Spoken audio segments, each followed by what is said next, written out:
Subramanian Swamy, the anti-corruption crusader, who had put his own neck on the line, viewers, his own credibility on the line, so many years back, so that we could all today watch this day unfold. What a pity, Dr. Swamy, what a pity that the Gandhis have brought such disrepute to a company that was formed as a rebuttal to the British Empire. Would you not say, or would you say that today the Enforcement Directorate is out on a limb doing things that are ultra-virus, that are dictatorial?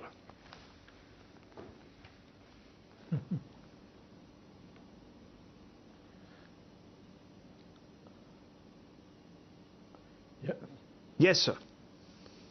Yes, sir. Tell our viewers tonight. Well,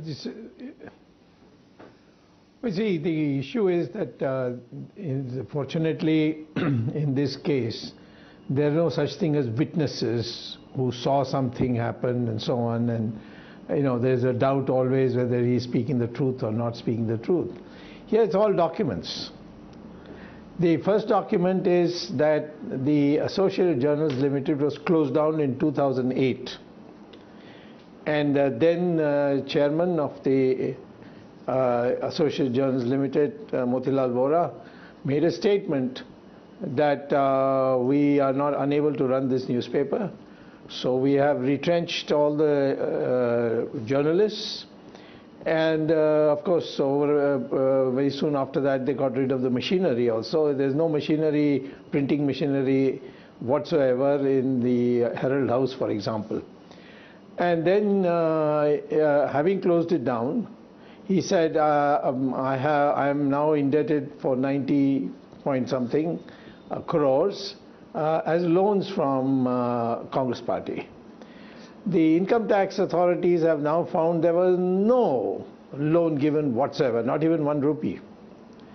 That was a artificially created number in order to facilitate the further steps for the young Indian to take control. So 90 point some crores, which is claimed by the Congress as having given to the associated limits, it doesn't exist. It's a myth. It's a myth. Now, a new company is formed called Young Indian. Whether it is Section 25 or not doesn't matter. It's a commercial company, and the company has only 5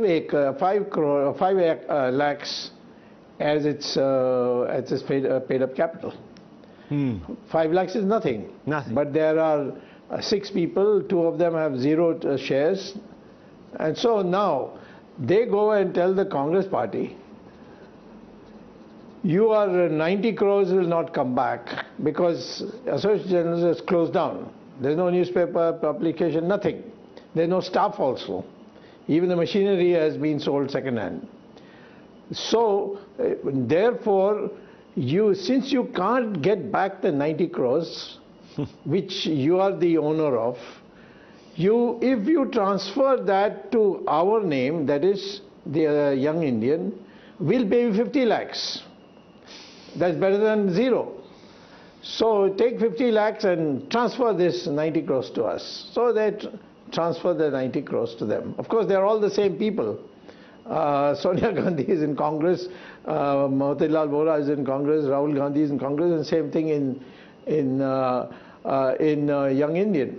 So they transfer this 90 crores loan owed now to Young Indian, and now Young Indian goes and makes a proposal. Right. You can't pay us 90 crores, but what about giving us 9 crore shares of 10 rupees each? And they print it without consulting any of the authorities. They don't even invite the old shareholders, which are about a small number, but still there, very eminent people. And they hold a general body meeting with no notice, nothing, and hand over 9 crores of 10 rupees each, making Young Indian now 99.1% owner of the shares of AJL. So they become the owners. Now you say, no, AGL is continuing. But it's a wholly owned company of Young Indian.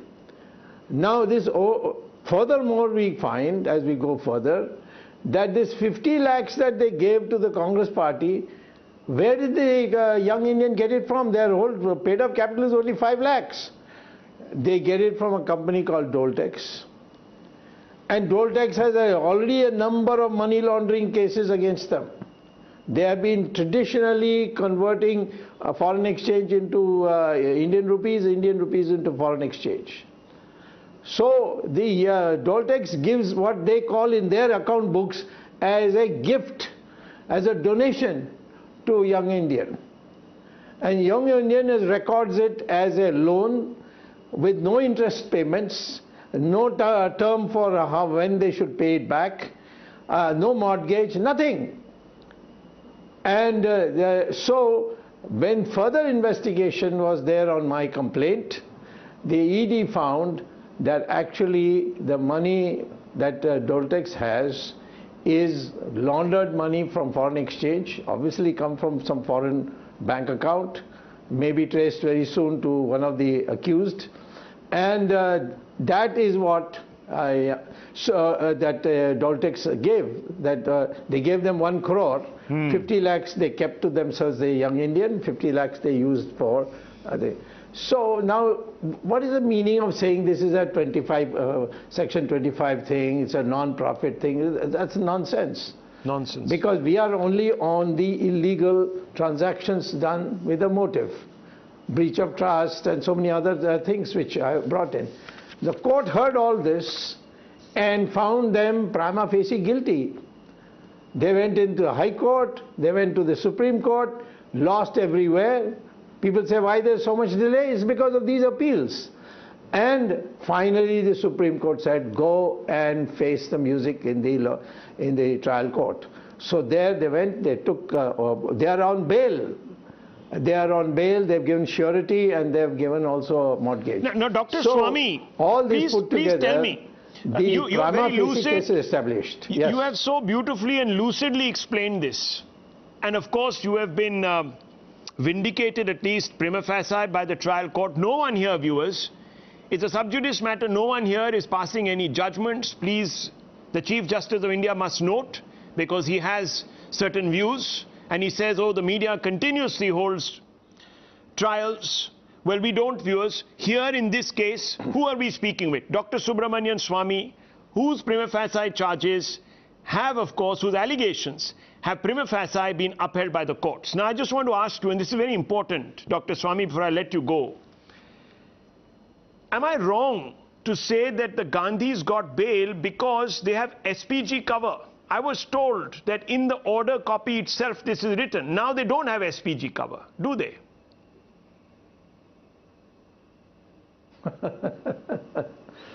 But, you know, question is better that they are either taken to jail for custodial interrogation or they go to jail after a conviction. I didn't press for their going to jail, and there is no SPG, nothing of that kind. Okay. As far as I remember the proceedings. But let me add this, that they are, when you say prima facie, it means the case is proved if it is not rebutted. So the rest of the proceedings is on the rebuttal. Yes. And that rebuttal must come from them. And that is what the proceedings are all about. And the same thing has been done with by the Urban Development Ministry when they took over the building. That Herald House is no more that of National Herald. It is or of Young Indian. It is actually now in the possession with a stay order from the Supreme Court, which is now to be taken up. We're saying that don't proceed further. But why did the Urban Development Ministry take it over? Because this land was given for running a printing press. There is no printing press there. Whatever National Herald comes out is from the Indian Express printing press. This has become now totally a building, and they have started renting it out to Tatas, to for American companies and so on, and of course the passport office, when Congress was in power, was also inaugurated there.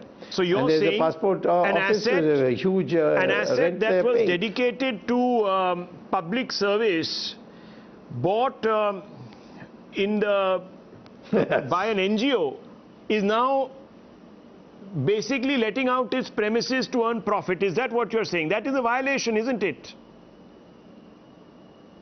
Yes, absolutely. That completely violates. And but that there has been a criminal violation is what my case is all about. Okay, that's what it is all about, says Dr. Subramanian Swamy, perhaps India's most diligent anti-corruption crusader in the courts. A lot of people have been brought to their knees by Dr. Subramanian Swamy's activism. I leave it at that, Dr. Swamy. Thank you very much. Thank you very much. This is a major turn of events, viewers, today. Thank you very much. This is a very, very major turn of events. And I want to bring two people on now. Shehzad Poonawala, the Bharatiya Janata Party's national spokesperson, and Lokesh Jindal. And right after that, Dr. Anand Ranganathan. These three individuals I want to begin with. First, the face-off. Shehzad Poonawala, you are being accused left, right and center today. And I would play the bites of the Congress, but it will take time to play them out and I'll waste more time on this show. But the sum and substance of what they're saying is you're deflecting attention. You're setting out the attack dog against the Gandhis. It's all about vendetta. This is all about diverting the national attention, the national gaze from the real issues, which are inflation, price rise, joblessness, many others. How do you answer? Karwai on Bhrashtachar, why is there tension in Parivar? The Karwai is being done on criminal corrupt activities not declared by me. Trial court has said, and a copy of this has been placed before you. Trial court has said that there was a special purpose vehicle Young Indian created to convert public money for personal use to acquire the control of 2,000 crores of assets. This went to the High Court. The High Court confirmed this finding and said that the modus operandi of taking control of AJL via special purpose vehicle Young Indians by the main persons evidences a criminal intent. Then they went to Supreme Court. They got no relief. The income tax assessment orders came, they challenged it in High Court and Supreme Court, they got no relief. But let me give you a couple of points. When ED takes action on Satyendra Jain, the Delhi Congress Party welcomes it. अपने पे हो तो गुनहगार और किसी और पर हो तो चमत्कार. This kind of double standard is also not being explained. Thirdly, I want to go on a point that Mr. Swamy just made. When this if you had good intentions, Rahul, they say it's a charitable company. If I had good intentions, why would I convert the shares of AJL? There were 1,000+ shareholders. There were shareholders like Shanti Bhushan and there were shareholders like Mr. Kajju. When the shareholders' entire ownership of the property and the shares was taken and transferred to Young Indians, which had only 2 shareholders, at that time it was, please see sir, the shareholders like Mr. Bhushan and Mr. Kajju who complained and they said this is illegal. If I had good intentions, Rahul, 90 crore loan was given to AJL. That loan could have been cleared off for AJL. Congress party could have cleared off for AJL. And they could have kept the ownership of the company. The ownership, I mean beneficial ownership. It doesn't mean transfer of the name of the property into somebody's name. You see, so beneficial ownership. What you're saying is they could have rescued AJL. And secondly, and they could have kept the shareholding with these people, the freedom fighters. And second, just one more point. Do you know when Young Indian started its so-called charitable activities? In 2016. Only after Swamy went to court, all these orders came, they started it. Then they took a loan and they cleared off the loan of Dotex. Okay. And they did not even publish the paper till in 2016. Well, we've heard Dr. Swamy. He's given us a complete rundown. Shehzad Poonawala echoes him, but also makes a rhetorical point. The Congress welcomes action on the Aam Aadmi Party. Then the ED isn't an attack dog, but it becomes a bloodhound on the pursuit of corrupt, guilty people. The same ED, when it went after Partha Chatterjee, the Congress lined up and said Partha Chatterjee must resign. Today the ED has become a despicable creature, an abomination. How does this work? That's the rhetorical question. Okay, I'll come to you. But I also want to bring in our viewers. So we've heard 2 people. One, of course, is the original petitioner in this case, Dr. Subramanian Swamy, who explained it. And now one of the partisan is Shehzad Poonawala, representing the BJP. What do the people think? to the people, what do they make of this ED crackdown? Arun Kumar calling in from Hyderabad, Raghavan from Chennai, Venkatesh from Bengaluru. I'm coming to all of you one by one. Mr. Arun Kumar, good evening. What do you make of the action? Yeah, I just give you an analogy. At least a sensible person, Anand, can understand. So there are two big parties in this country. One party, the fake case, no witness was there. Advani was, name came in Hawala, then he resigned himself. We can see his face, how much of sorrow when he took that decision. Okay. Many people resigned. And second, a fake case, maybe later the judges took some judgment on Bangaru Lakshman, the humble person, but some people trapped him and showed some 1 lakh rupees on the name of the arm dealers. Right. How the BJP people, common citizens, held their head in shame. And they felt they followed, and they, after that 10 years, they lost the power, and that was their selling point. Now, what is happening in this, as a common citizen, the proof is there, everything is there. They are, something like, doing all Gundagiri, whatever that, on the name of protection of citizens. See, those people, common Congress people, or any common citizens, they should feel shame, and they should feel somehow they should come up with clean. They should take a corrective action, and they should announce corrective. Unless this is over. Corrective action should be taken. Corrective action, says one of our viewers. Mr. Raghavan now joins us from Chennai. Let me bring in Mr. Raghavan. Mr. Raghavan, yes, very quickly, sir. Very good evening. Good evening, sir. Ravi. Yes. Actually, it's a fantastic move. They are doing a right thing. And I have heard what Subramaniam Swamy said. Legally, these people are going to go in jail. They're going to go to jail, about it. Says Raghavan. But for that to happen, there has to be, of course, precipitate action against the Gandhis themselves. Well, thank you very much. Venkatesh calling in. Good evening, Mr. Venkatesh from Bengaluru. Go ahead, sir. Good evening. A very interesting trivia about the bail case that your viewers should know.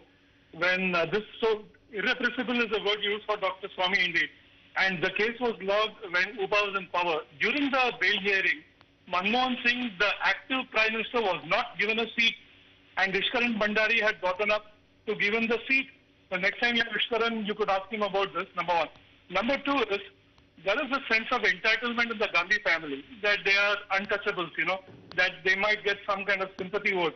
Well, the Indians of today are not the same ones without the social media, etc. from the time Indira Gandhi got arrested. So that's not going to Well, viewers, the test is how many people are going to stand up and protest in favor of the Gandhis. That's the test. Are we seeing that? No. What we are seeing is Congress apatrik, Congress cadre, standing outside their offices and protesting. That's not a measure of anything, viewers. That's perhaps what we have to look at. Last but not least, Shubranil calling in from Kolkata. Yes, sir. Go ahead. Good evening. Yeah, good evening, Rahul, and to all panelists. I would just like to put here that it's a legacy of corruption. Because, the first Prime Minister of Free India, Jawaharlal Nehru, he was also alleged of melting the INA treasure. That was till the freedom struggle in 1947 and just before that, 1945, I guess. Okay. So it's going on like that, and a family that is go by the dynasty, a legacy that is going by the dynasty is also following the corruption dynasty, corruption sequel as well. So viewers, you've been calling in, and I'll take more of you in just a few moments, but 4 out of 4 saying very clearly that they must answer to their conscience. They can't play victim, they're accused. As I said, there are no victims in this matter, there are only accused in this matter. And therefore, Lokesh Jindal, you need to now respond not just to Shehzad Poonawalla, but to India. Tell me, sir, when the Aam Aadmi Party is raided, when the TMC is raided, you all clap your hands. When the Congress is raided, you say we are victims. Why the double standard? Let me refresh your memory. In 1977, Charan Singh, when he was the Home Minister, he initiated arrest, I mean, he had the entire CBI after Indira Gandhi. And it comes down to history as Operation Blunder. Because he had Indira Gandhi arrested on a false charge of corruption. And then we all know what happened to the Janata Party government. The same is going to get repeated again. The entire nation knows what are the intentions of this government. It wants to malign the image of the Gandhis. When did the Gandhis get bail? Let me tell you. One second, Lokesh Jindal, when did the Gandhis get bail in this matter? It's not about bail. No, you answer me. When did they get bail in this matter? Tell me when did they... No, this is about chronology. When you say that, when did they get... Did they not get bail before 2019? I want to ask. Did they not get bail before 2019? If there was such public sympathy for the Gandhis, why didn't Rahul Gandhi sweep the election in 2019? Viewers, this is a fundamental fact. Lokesh Jindal is once again, one second. Mr. Jindal, I'm asking you this question.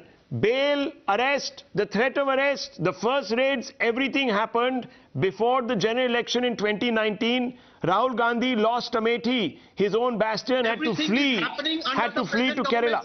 I'm asking you, where did the public... Everything is happening under the present government's regime. It happened again, so sir. Basically you want to say... Modi was in power in 2014 also. Anyhow, that means it's money laundering. You have not answered my question once again. I asked you, how is it that when the ED goes after the AAP, goes after the TMC, goes after other politicians in other non-Congress, non-BJP political parties, you all clap your hands. When it goes after BJP leaders, you clap your hands. How is it, sir? How is it, sir, that suddenly when it goes after you and your leaders, the ED becomes, the same ED becomes biased? How is that possible? Let me tell you, the Hindutva is turning into ED-wad in the present day times. Let me tell you, viewers. We are simply... I am not going to government is acting. Indulge in rhetoric here. You may think I'm coming down hard on the Congress. I'm only trying to get answers from the Congress. Dr. Ranganathan also here. Dr. Ranganathan, what do you make of this? I've asked a very simple question. What do you make of the ED crackdown? It's not loaded at all. It's a simple question. I could have asked, for example, do you believe that there's a witch hunt against the Gandhis? I haven't asked the viewers that question. Why? Because then they would have had to look into the facts. And as I have read out the facts, that would have colored their judgment. I've not asked that question. I'm not asking any leading questions here. I'm only asking a simple, straightforward question. Is this crackdown justified? Dr. Ranganathan. Good evening, Rahul. It is, first of all, it is not a crackdown. It is an investigation. Congress is making it out to be a crackdown. Look, National Herald scam is as open and shut as it gets. Yes, it is true that the Congress says there are no smoking guns. I agree. There are no smoking guns. There are smoking cannons. The whole artillery, smoking, in flames. Here is the brief summary, because people need to understand in very simple language. In 2008, National Herald newspaper that was launched by Jawaharlal Nehru in 1938 accumulated a debt of 90 crores because, quite frankly, no reader likes paying for fake news and propaganda. Congress offered 90 crore interest-free loan in quanta to the Associated Journals Limited running National Herald, but the attempt to bring back the newspaper failed. In 2010, Young India Limited was set up, in which Sonia Gandhi and Rahul Gandhi held a majority share of 76%. Now remember, Rahul, the Congress that had originally lent money to Associate Journals Limited now assigned the debt to Young India Limited, which meant that Associate Journals Limited had to pay back rupees 90 crores to Young India Limited. But because AJ Limited was not in a position to repay the loan, the company transferred its shareholding to Gandhi-owned Young India Limited, for which they received only 50 lakhs. Associated Journals Limited had real estate properties worth 2,000 crores, not only according to the then Law Minister, but also according to the trial court that has then been quoted by the High Court. Let me explain this by way of analogy. You, Rahul, though of another surname, praise the Lord, run into debt. Tehseen comes forward, and because he likes you and because he is filthy rich, lends you 90 crores. But unfortunately, that sum is not enough for you to tide over your debt. Tehseen tells you, forget about the 90 crores and asks you to sell to him your media house. You agree.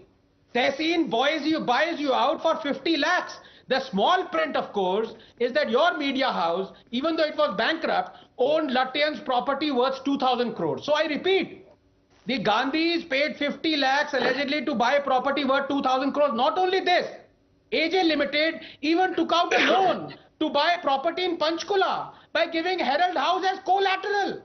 All this is going on. Now I have 4 simple questions for Tehseen, very simple questions. Yes and no. Number 1, what is the shareholding of Rahul and Sonia Gandhi in Young Indian? 2, does Young Indian now own Associated Journals?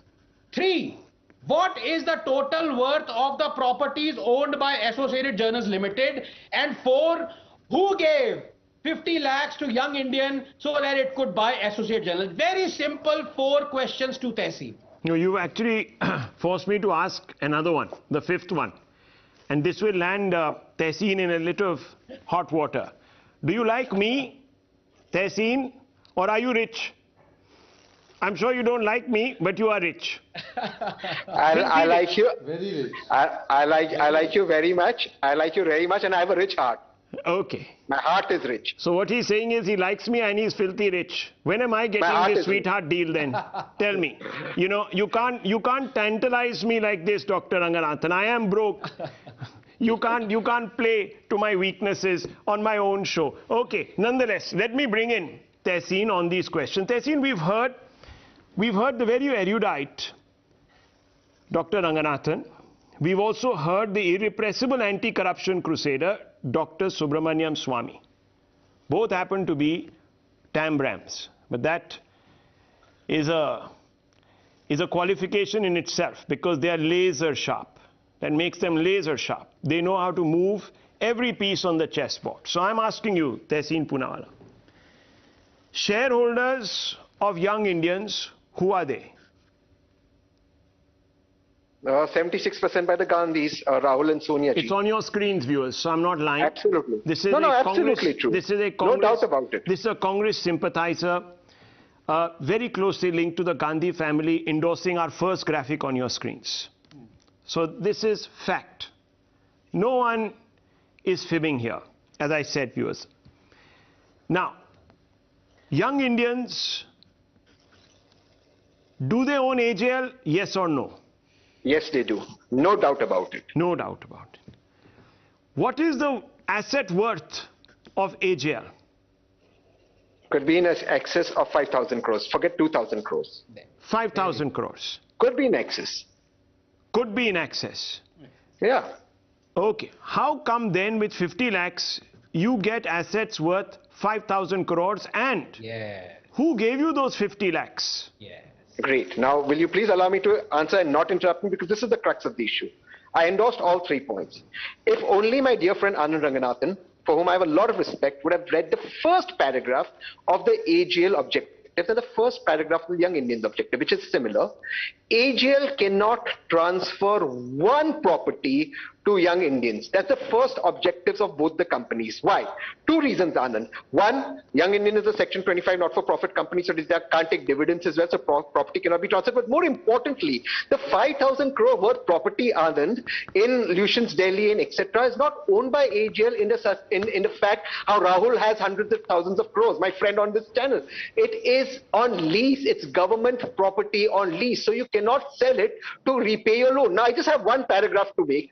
Rahul, just one paragraph to me. When I cannot sell the property is not owned by me. Now, I know that you will read out some trial court issues which were income tax issues, nothing to do with the enforcement directorate. Please, the BJP spokesperson, don't interrupt me. But the BJP spokesperson, please tell me 2 very important facts.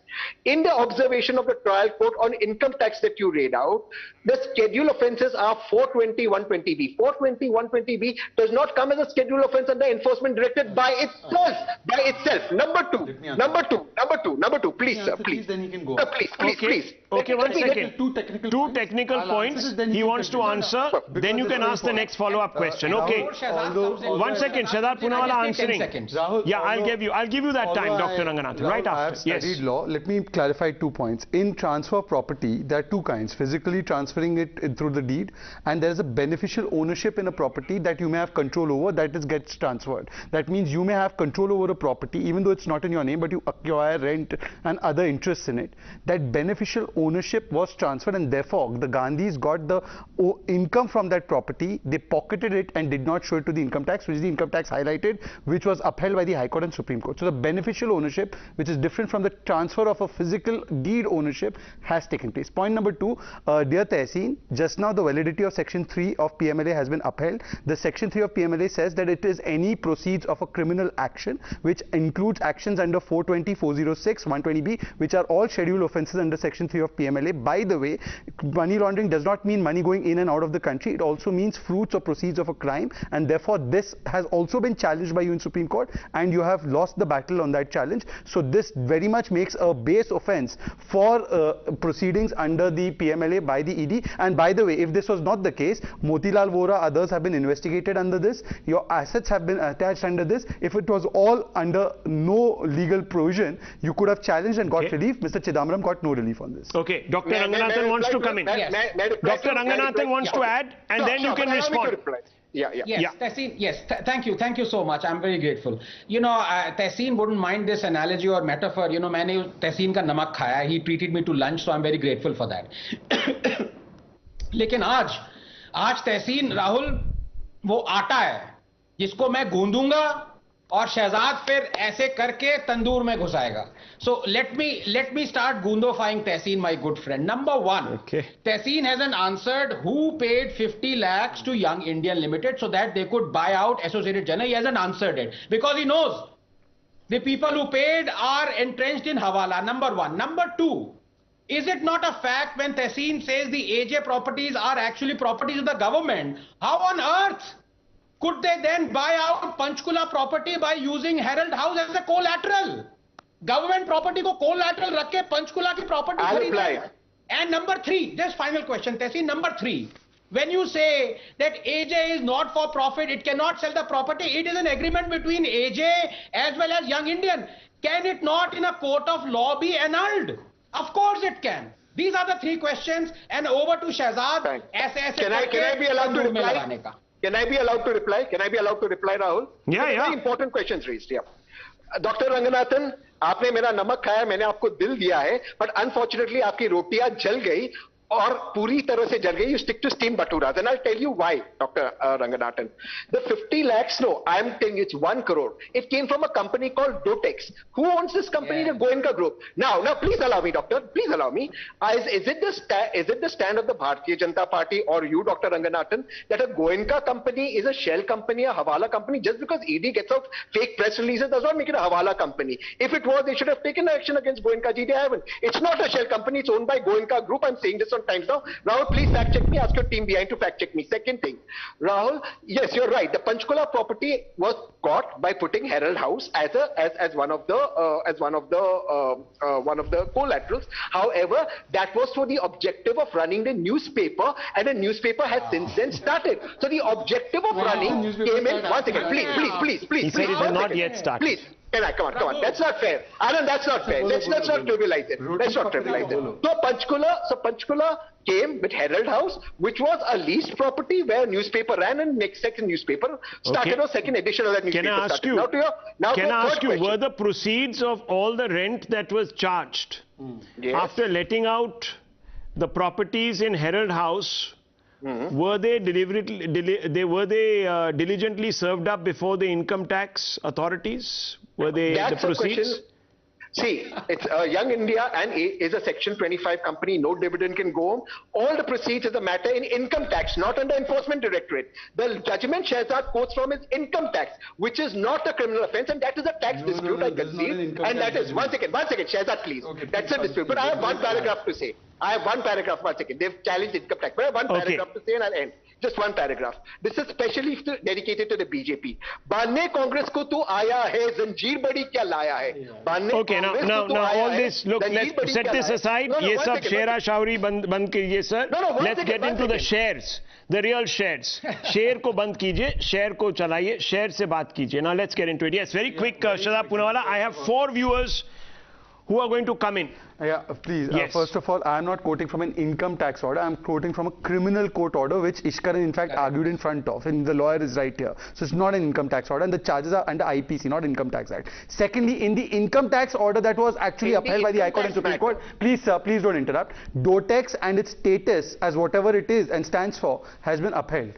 So please go read the income tax assessment order. Viewers joining us. Mr. Venugopal is joining us. Mr. Murugan is joining us. Mr. Siddharth joining us. And Manas Suri is also joining us. Venugopal, Mr. Venugopal calling in from Chennai. Yes. Make your summation, and I want to bring in Mr. Gokul Chandran right after. Yes. So my point is, from the day this Gandhis got the bail, we were told this is an open and shut case. Then why it is taking so much of time to close this, take this to a logical end? Okay. If this had been a businessman or some other person, we would do it has taken us long time. When ED can confiscate 90,000 crores such a faster way, but why this case is getting so much of lingered? What is the pressure on the government? It is taking out the time of the people, and it's becoming a big challenge. That's an important question. Give us a time. Give us a time frame. Give us a time frame. Enough of this. We've seen Mr. Robert Vadra, 13 years. Okay, Mr. Murugan calling in from Chennai. I'll come to you. Mr. Shehzad Punala, to respond. Our viewers are very, very, very sharp. Don't forget that. Good evening, Mr. Rahul. Yes, Mr. Murugan. Good evening to all of you. Good evening, sir. My point is, in fact, the crackdown of Enforcement Directorate is excellent. It's doing its brilliant job.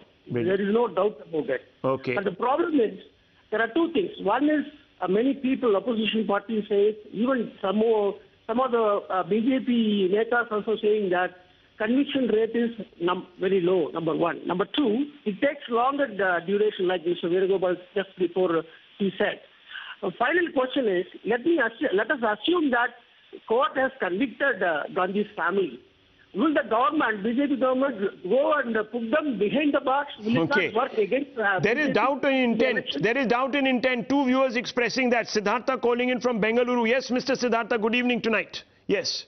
Good evening to all the Rahul and all your panelists over there. Good to see that you are smiling and all your panelists are smiling on each other. It's good to see because it never happens. Well, I must credit them, sir.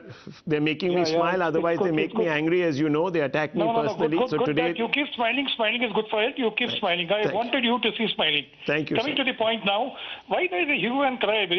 Because we have smart officers in ED. They are doing the investigation. Let it be the investigation goes on proper channel. Checks and balance will be tabled. Number two, having said that, the coin should not be on the one side that head I win, tail you use. The coin should be on the both sides. It is not parivar. It is that if something goes wrong, then they will be answerable. And ED, we have smart officers in ED. Okay. Let the investigation goes.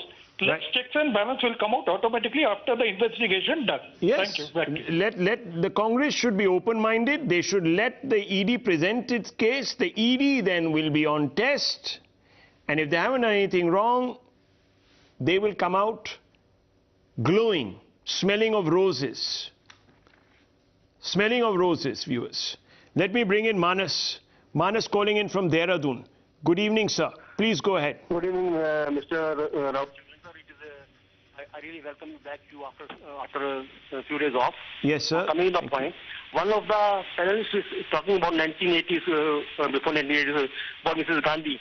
Are they living in the same era of 80s? India has changed now.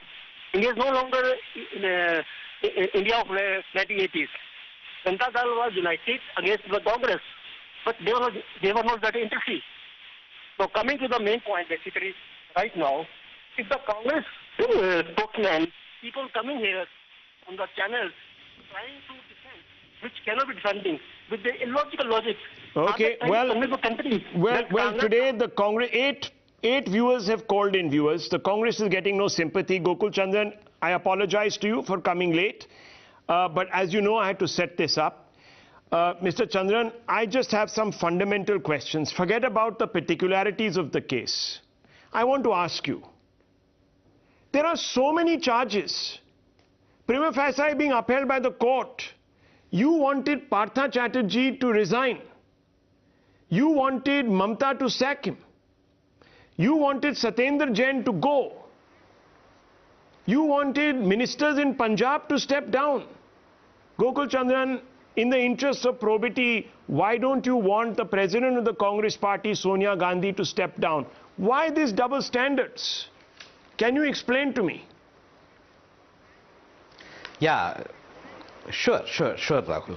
Good evening to Rahul and my fellow panelists. See, you yourself used the word prima facie. In Satyendra Jain's case or Partha Chatterjee's case or the Punjab minister's case, no court observed the prima facie phrase while observing the case. And in your opening speech, the points you made, Sir, that were not from the judgment, that were just passing remarks by the judges. No, sir. Okay. No. I can no. In With the this case of Satyendra Jain, Rahul, I can show you written submissions by the court, and that's wrong. So now okay. Sir, you're being wrong. Now you can't, you can't defend the indefensible. Yeah. You can't say so and so step down, so and so step down, such and such step down. This is what the Delhi court said, sir. Prima facie sufficient now evidence against Satyendra Jain. Rahul, you tell me. Economic Times. I'm quoting the headline of Economic Times. Give me time, Rahul. You came to me late. No, but sir, you can't misrepresent the facts just to save your skin here tonight. Respond. That's not fair. This is prima facie. Okay, this prima facie. Now, okay, in all other cases, the ED took over the case because there was money trail. Okay, the money was confiscated, otherwise they proved that money transferred from one account to other, or how the money came from. In this case, Rahul, how did the ED come in on a money laundering case without any money trail? No, sir. You know very well about the money laundering case. Again, you're getting into the... Let's forget the particularities. I'm only asking you. No. How is it that a different standard is applied to Sonia Gandhi and a very different standard is applied to the Kejriwals of the world? Ready to listen. Rahul, when you are on your back foot, you are not ready to listen. You sir, want only which your back points foot? And Anand Ranganathan, Shesat Poonawala's points to be discussed? When you are on back foot, you are not ready to listen. You interrupt. Personal. You know, Rahul, I can also simple, say a lot Rahul. of things about this. I am asking you how could ED take up this as a money laundering case when there was no money trail? When there was no money was involved or transferred from one person to other, or the properties was transferred from one person to other, you tell me how did ED take up the money laundering case in this particular National Herald case? Because the court was doing the case. Okay, you made few observations by the trial court. The case is still going on, and Mrs. Gandhi, Rahul Gandhi, National Herald, everyone will give their points to the court, and the court will produce the final judgment sometime. Till then, Shehzad Poonawala will respond to you. How did ED enter this case? Let Shehzad Poonawala of the Bharatiya Janata Party respond to you. Yes. Open PMLA Act. Go to Section 3. Section 3 defines what is money laundering. It involves not just money going in and out of the country, but proceeds of a criminal action. Gandhis have been charged of 403, 406, 420, 120B. They are scheduled offenses. Plus, sir, please, Mr. Chandran, please listen. Now you are on no foot. No. अब आपके पास foot नहीं बचा. Mr. Chandran, let me complete. Mr. Chandran, let me complete. Let me complete. You can speak after 30 seconds. Hold on. ये सब court में आप रख सकते हैं. Mr. Chandran, I have no energy to argue with somebody who is a legal illiterate. Abhishek Singhvi. Travel from state to state or district to district. Can you please not make arguments that make you look like Rahul Gandhi's pravakta? You don't be a Can you please wait for 10 seconds? Burying your head in the sand. Sir, can I explain? Rahul, okay. can I let in the fitness of fairness, sir, let Shehzad Poonawala answer, because then I will say when you're on the back foot, then you don't want anyone to listen. Money laundering, so let him speak. Money laundering under PMLA is something that even where criminal proceeds have been received by criminal action, the court has prima facie, like it came in Satyendra Jain's matter to a conclusion prima facie, it came to a conclusion that 403, 406, 420, 120B, all criminal acts have been done by Gandhis. Therefore, under this section, these are predicate offences for money laundering, PMLA Section 3 to be activated. That's what on the basis of which Motilal Vora, Oscar Fernandez and others were interrogated. Forget about all of this. Forget about all of this. Forget about all of this, Gokul Chandran. As I said, I'm going to go back. Let's go back to all our guests. I'm going to go back only to what the courts have said. There was prima facie criminal breach of trust by the accused. Who are the accused? Sonia Gandhi, Rahul Gandhi. This is what it is saying. Now, if there is criminal breach of trust, sir, if it comes down, please listen to me now, Mr. Chandran. If it is about trust, trust is linked to credibility. If a person has committed a fraud, allegedly, against people closely associated with the Congress movement itself, can that person head that movement? It's a very simple question. It's a very simple question. Let me ask Tehseen Poonawalla. You have asked for every Tom, Dick and Harry's resignation. Now? Why, Mr. Tehseen Poonawalla, should Sonia Gandhi not step down in the interest of... Again, it is prima facie. Can I... Sir, so is it. In the case of Partha Chatterjee, the poor man has not been convicted as yet. A charge sheet hasn't even been filed against him. The money has So is it in the case of Satyendra Jain, it is prima facie. Have I not read out this prima facie economic times? Can I please? What is wrong with this man? Now, can sir, I please come in? I thought you know, one particular viewer said that I was smiling today and it was nice. Now you're going to make me angry, sir. Don't do this, please. Don't do this. Don't provoke me. No problem. Don't do this, please, sir. Don't do this. I'm asking you simple questions based on what the courts are saying. Yes, sir, Tehseen Poonawalla, you respond. You wanted Satyendra Jain out. Prima facie, the court says that there is sufficient evidence against him. That is the reason he should be out. Sonia Gandhi, the court says the same thing. Why shouldn't she be outed? And despite these observations by the court, the man you were interviewing, Rahul, Subramaniam Swamy, Anand, please, the man you were interviewing says enforcement director shut the case under Arun Jaitley, and therefore there was no case. And now the fact that it's been reopened after Subramaniam Swamy, who you give importance. No. One second. Dr. Ranganathan wants to come in also. Dr. Ranganathan wants to come in. Now, let me tell you, viewers, this is what Satyendra Jain, this is what the court said about Satyendra Jain, the man the Congress wants. Forget Satyendra Jain. No, to be sacked. No, why forget him? He's inconvenient for you tonight. That's why you forget him. Is that so? No, he's a punching bag on other nights. He's inconvenient tonight. So let's not today focus on him. Now, look at Jindal is also getting excited. The moment you talk about Sonia Gandhi, every one of these Congress people get excited. I don't know why. Yes, Dr. Ranganathan, very quickly. No,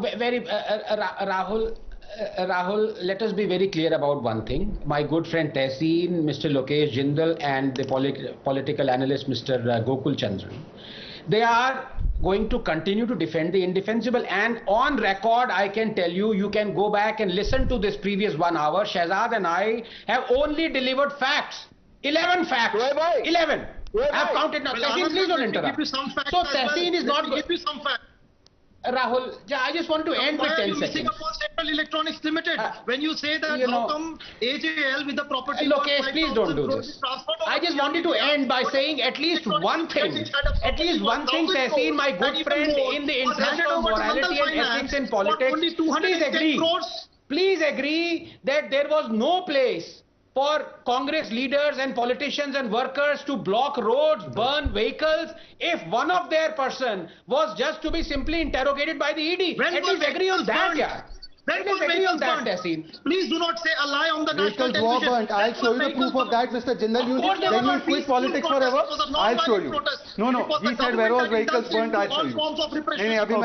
Now, one minute. When we asked who burned those vehicles, why? The Congress said we brought them from the scrapyard and burnt them. That's what they said. I don't know if that is a fact or not. We couldn't obviously go there because the vehicles don't almost exist anymore. They're charred beyond recognition, so you can't even verify that claim. But vehicles were burnt. There are enough photographs of it, viewers. You can go Google them. But forget all about that.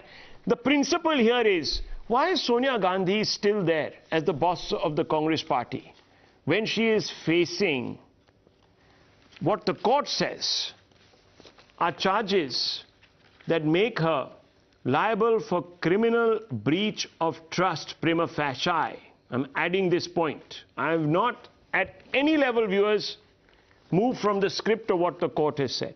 I have not pronounced any judgments here. No one can say, no one can say that I have held a media trial. No. We've only solicited views of the people, and we've read out what the courts have said, and we've asked questions on the back of that. I'll leave it at that, viewers. The news are coming up.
विपक्ष का कहना है कि महंगाई का मुद्दा सबसे अहम मुद्दा है, महंगाई हो या बेरोजगारी हो। इस पर आपने चर्चा करने से मना कर दिया क्योंकि वित्त मंत्री उस वक्त अस्वस्थ थी। लोगों का ये भी तो सवाल है कि आपके पूरे व्यवस्था में, आपकी पूरी कैबिनेट में कोई और मंत्री नहीं है जो इस पर जवाब दे सकता है। अगर ये इतना बड़ा मुद्दा है, अटक गए आप, अड़ गए अपनी जगह पर आप, और विपक्ष को दोष देना कहां तक सही? नहीं, ये तो सारे फैक्ट है। मैं जो कह रहा हूं आपके सामने फैक्ट है। हम सारे show tonight viewers, As part of Azadi Ka Amrit Mahotsav and 75th I-Day celebrations, ASI has made entry free at all the monuments from 5th to 15th August across the country. Centre's decision to impose 12% GST on sarais in the vicinity of Amritsar's Golden Temple has triggered a row. Clamour for rollback of GST grows. At least 121 workers have fallen ill after a gas leak at an apparel manufacturing unit in Andhra Pradesh's Anakapalle district. They are suffering from nausea, dizziness and stomach pain. The victims have been admitted to 4 hospitals in the state. Few are stable now.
Good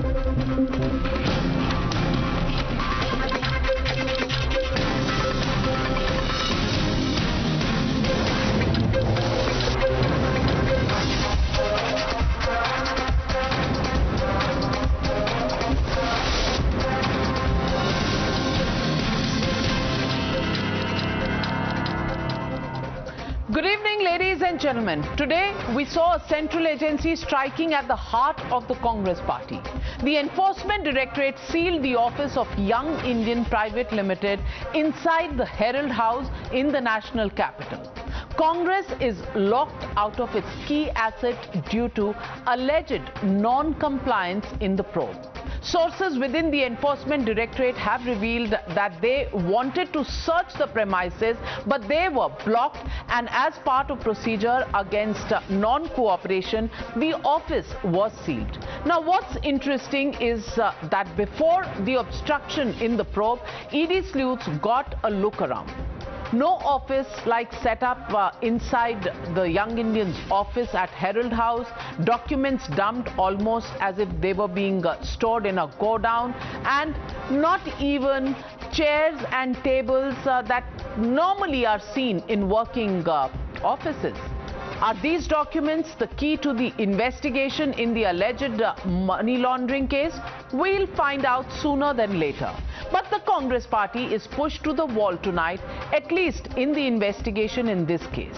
Sources are telling us that Sonia Gandhi's residence at 10 Janpath and the party's war room at 15 Guru Rakabganj Road could be raided next. At least that was the rumor that was doing the rounds around 6 p.m. this evening. And there have been, these locations have been fortified with a lot of paramilitary forces and Delhi police being present there. A confirmation of which came in the form of Congress Member of Parliament Jairam Ramesh, who called it a siege. Senior Congress leaders addressed a press conference after a huddle at the party's headquarters after the Young Indian office was sealed. They alleged vendetta by the centre and harassment of the Gandhis who have so far cooperated with the agency. Listen in. प्रधानमंत्री भय की राजनीति, प्रतिशोध की राजनीति, धमकी की राजनीति में विश्वास रखते हैं। ये लोकतांत्रिक तरीका नहीं है। हम भागेंगे नहीं, हमें चुप नहीं कराया जाएगा, हम अपनी आवाज उठाते रहेंगे। The only sole object of this exercise is humiliation, insult and intimidation at one level. Today you have created a siege mentality, a climate of fear. The entire country watches as investigative agencies are deployed mindlessly against the leadership of India's oldest political party. Herald मामले में हमने बड़ा स्पष्ट कह दिया है कि money laundering का जो मुकदमा होता है, मनी लॉन्ड्रिंग की जो इन्वेस्टिगेशन होती है, वो सरासर उसमें कोई जान नहीं है, इसलिए कि मनी ही नहीं है। जब मनी इन्वॉल्व नहीं है तो फिर लॉन्ड्रिंग कहाँ से होगी बताइए। Witch hunt and vendetta are nothing but templated responses as per the BJP. The Saffron Party demanded answers from the Congress Party, not just about the case that the ED is probing, but also highlighted the lakhs of rent that AJL was earning from its properties across the country that were meant to be non-profit in this organization. No one is above the law, declared the BJP. Ladies and gentlemen, politics aside, there are a few questions that the Congress party cannot run away from. An appellate order of the Income Tax Tribunal held that Gandhi's acquired benefit of rupees 395 crore. The Gandhis challenged the income tax proceedings twice, but the Delhi High Court dismissed the petition on both occasions. As per the CBI charge sheet, Congress's Haryana government and illegally allotted property of Associated Journal Limited was also discovered by the CBI. Following up on that, the Enforcement Directorate has already attached immovable property located in Panchkula in that case. The Delhi High Court had dismissed a challenge by the Congress party to the centre cancelling Herald House lease deed as well. So can the Congress party, by any stretch of the imagination, contest the action by the Enforcement Directorate and call it a witch hunt when multiple courts and central agencies have approved these charges? Does the Congress allegation of silencing them hold true?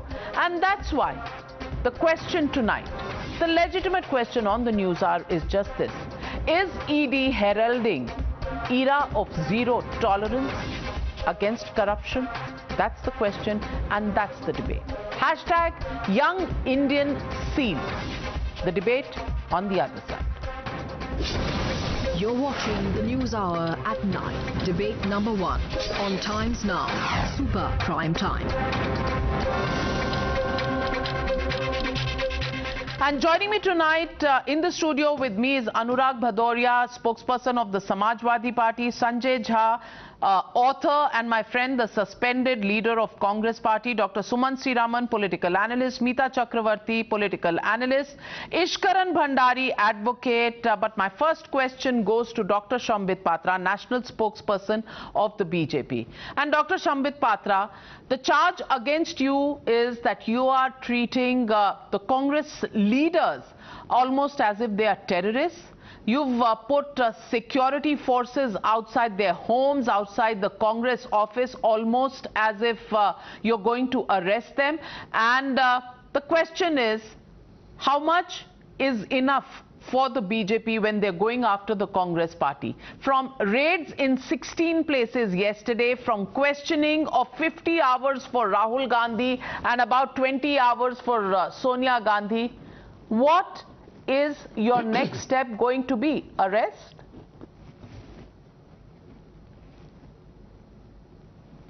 See, Navika, my simple submission over here is, today what we saw is a battery of lawyers who flooded the Congress office, and many of them simultaneously held press conference.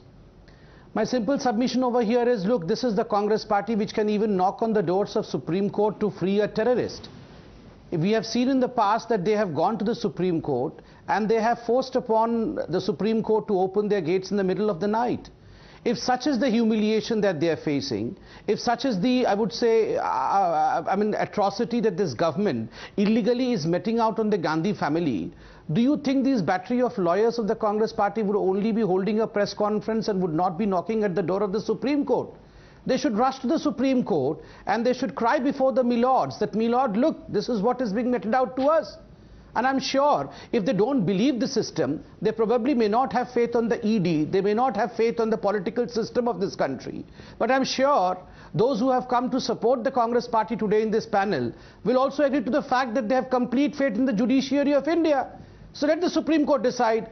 Contrary to it, they are not knocking on the doors of the Supreme Court because they have knocked at the doors of every court of this country, pleading that quash this case does not have any merit.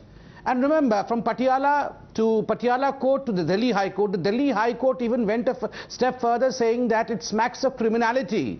That accused number 1 Sonia Gandhi and accused number 2 Rahul Gandhi, both out on bail today, they in fact have committed some kind of criminal offence, was what the Delhi High Court said. Then they all rushed to Supreme Court saying, Milord, look, this is not fair, it needs to be quashed. The Supreme Court said, no, nothing like that, we cannot quash this case because we see some merit into it and you have to face, quote unquote, face the trial.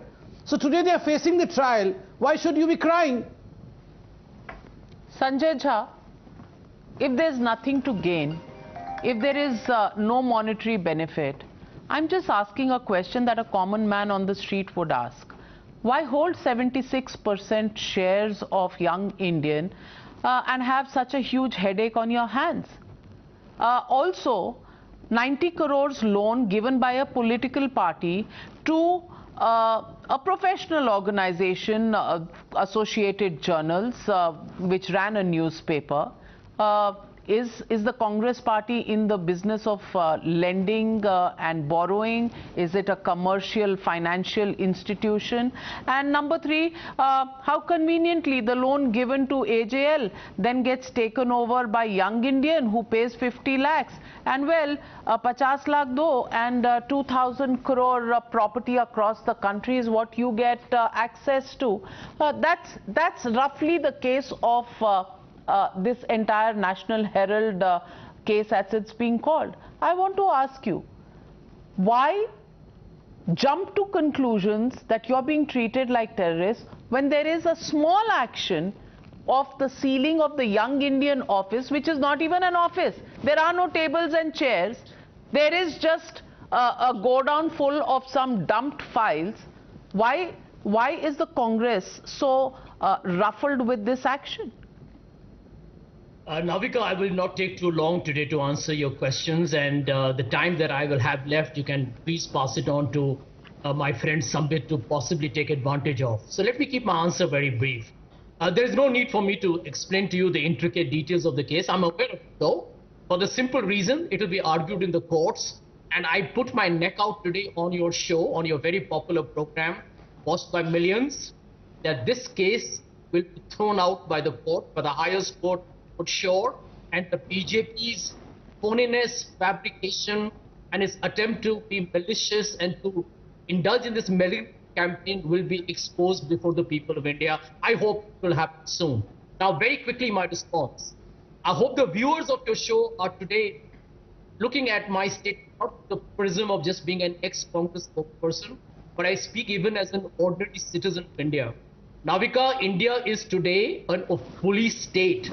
This is what a democratically elected dictatorship behaves like. You know, the world has begun to call India an illiberal democracy, elected autocracy. My friend Sambit Patra belongs to that August party. Let me ask him two questions, and Sambit, don't dodge it, because you have been a spokesperson, so have I. And we all know that we can very, very masterfully, you know, kind of navigate a tricky question. So two questions for you before the show is over. Take your time, wait for your briefing to come from Amit Malviya on your mobile phone, but answer my questions. Who funds Operation Lotus, number one? And where does the BJP get its massive, massive resources for its political campaigns? Who funds you? Why do you hide behind electoral bonds? Tell the people of India, since you talk of transparency, Modi ji talks about, you know, all kinds of anti-corruption character of India. Please tell us who funds you and who funds Operation Lotus. But and my last question, Navika, my last statement rather. You won't answer my the last question. Statement. My last statement. And I'm done. I don't have to speak on the show again. You know, borrowing and lending activity of the Congress party, which gets an income tax-free status only because it's a political party which gets funds to fight elections in this country, not to borrow and lend and acquire properties. Answer that question first. Well, let me answer you. You know, I mean, I didn't want to get into the details, but I'll tell you why the BJP doesn't understand fundamental economics. A no profit, no loss company does not mean that it can't make revenues. A no profit, no loss company can make thousands of crores of income as long as it is no profit at the end of the day, which means that all the income is invested or it is not distributed as dividend or profit. There is no private gains. There is no aggrandizement of your own economic resources. And I don't think maybe there's a the BJP does not understand economics or company law, but maybe the courts do, because the trial court said from the complaint and the evidence led so far, it appears that Young Indian was in fact created as a sham or a cloak to convert public money into personal use or as a special purpose vehicle for acquiring control over 2,000 crore worth of assets of the AJL. And since all the accused persons have allegedly acted in consortium with each other to achieve the said nefarious purpose design, there are sufficient grounds for proceedings against all of them. A quick answer, Navika. Okay. A quick answer. Quick answer. The answer was to take this entire issue to the High Court.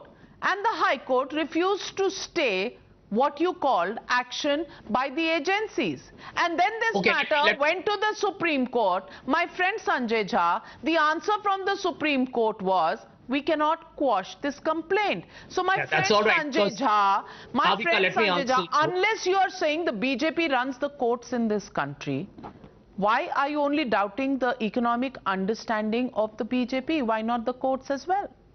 Well, let me tell you, I think the courts are doing the right thing. Somebody makes a complaint, right? The court has a right to say, investigate it till we finally come to the truth. But let me answer your question here in simple, short language. You mentioned whatever, the allegations have been made by the BJP. Have they been able to prove there is any money laundering?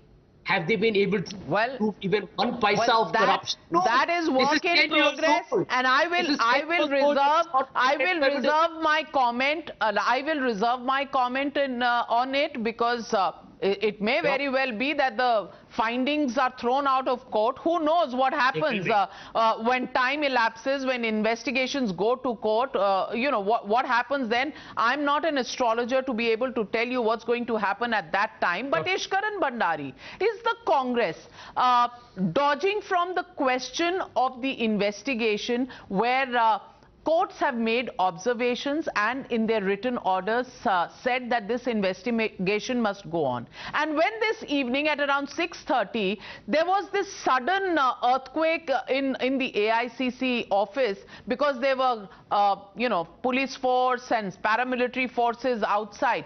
Did they jump to conclusions to almost believe that it was because Sonia Gandhi and Rahul Gandhi would be arrested, because that was the word that was doing the rounds at the AICC headquarters, and then they realized maybe it was just preventive action by the agency, which thought if there are protests, etc., there should be some security agencies outside the biggest political party in opposition. Do you think the Congress got nervous too soon?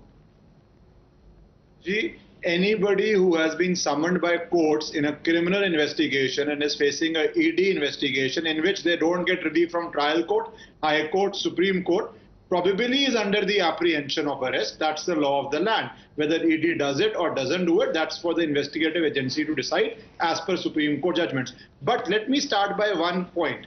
There's a very famous meme going around which says, "Alu dalo, sona niklega."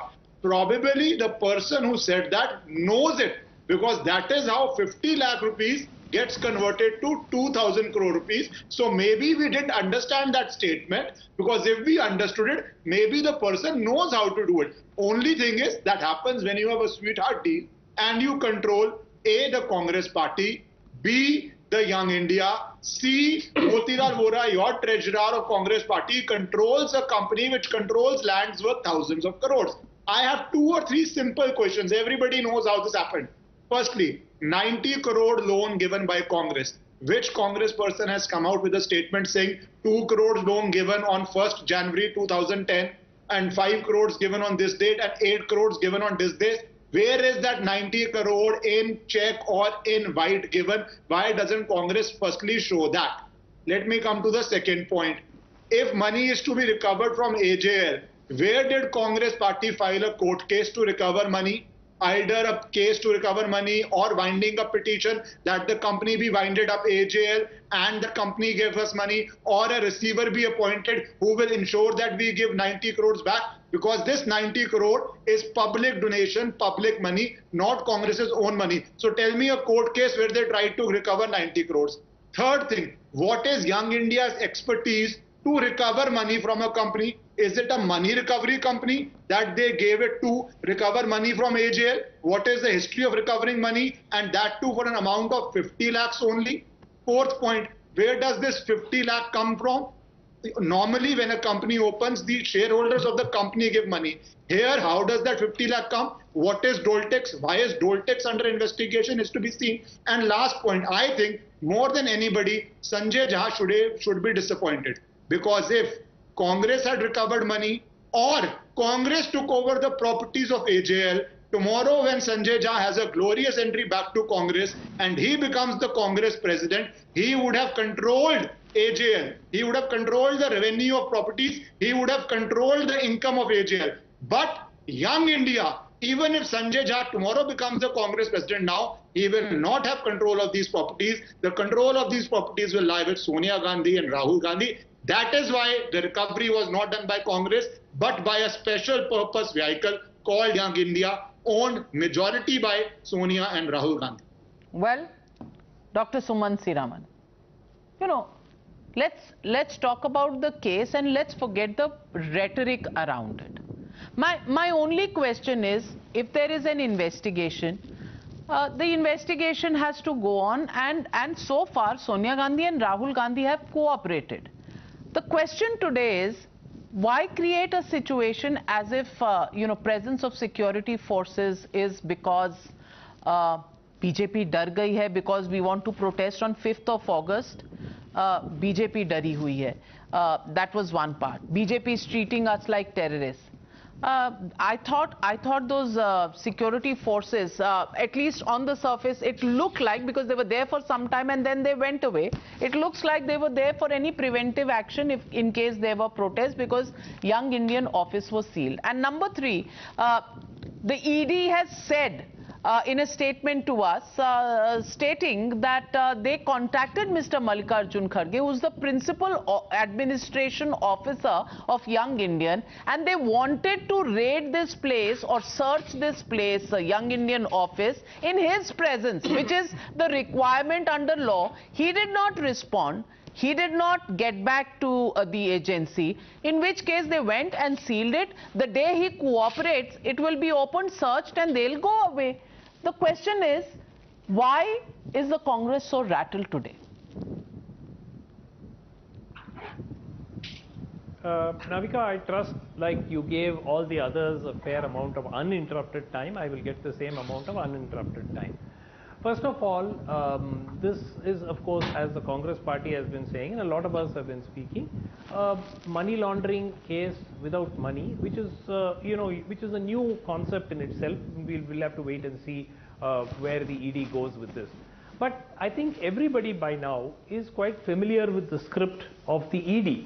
And the ED script is very clearly to go ahead with the raids, very public raids, very public arrests, and the purpose is basically to carry out a media trial and to enable a kind of a character assassination to happen to such an extent that whatever else is now I take Mr. Ishkaran Bandari's charge.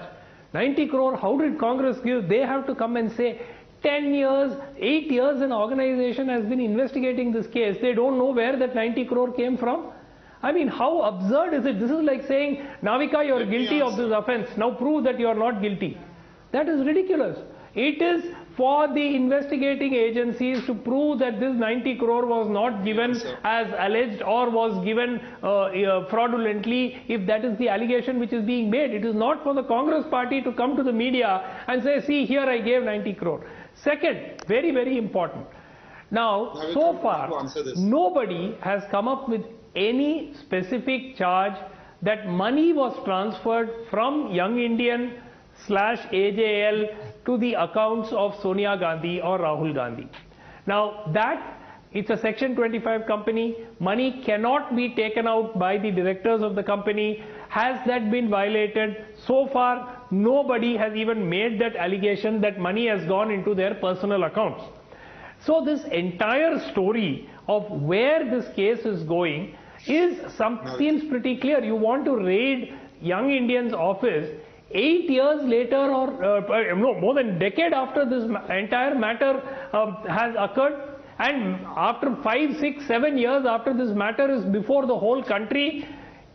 What do you expect to find? Navika, I also want to ask you, maybe you can give an idea of how many tables and chairs should be placed to give the impression of an office, and where in an office should documents be kept, especially if that office is not in daily use because of all the cases that are going on in court.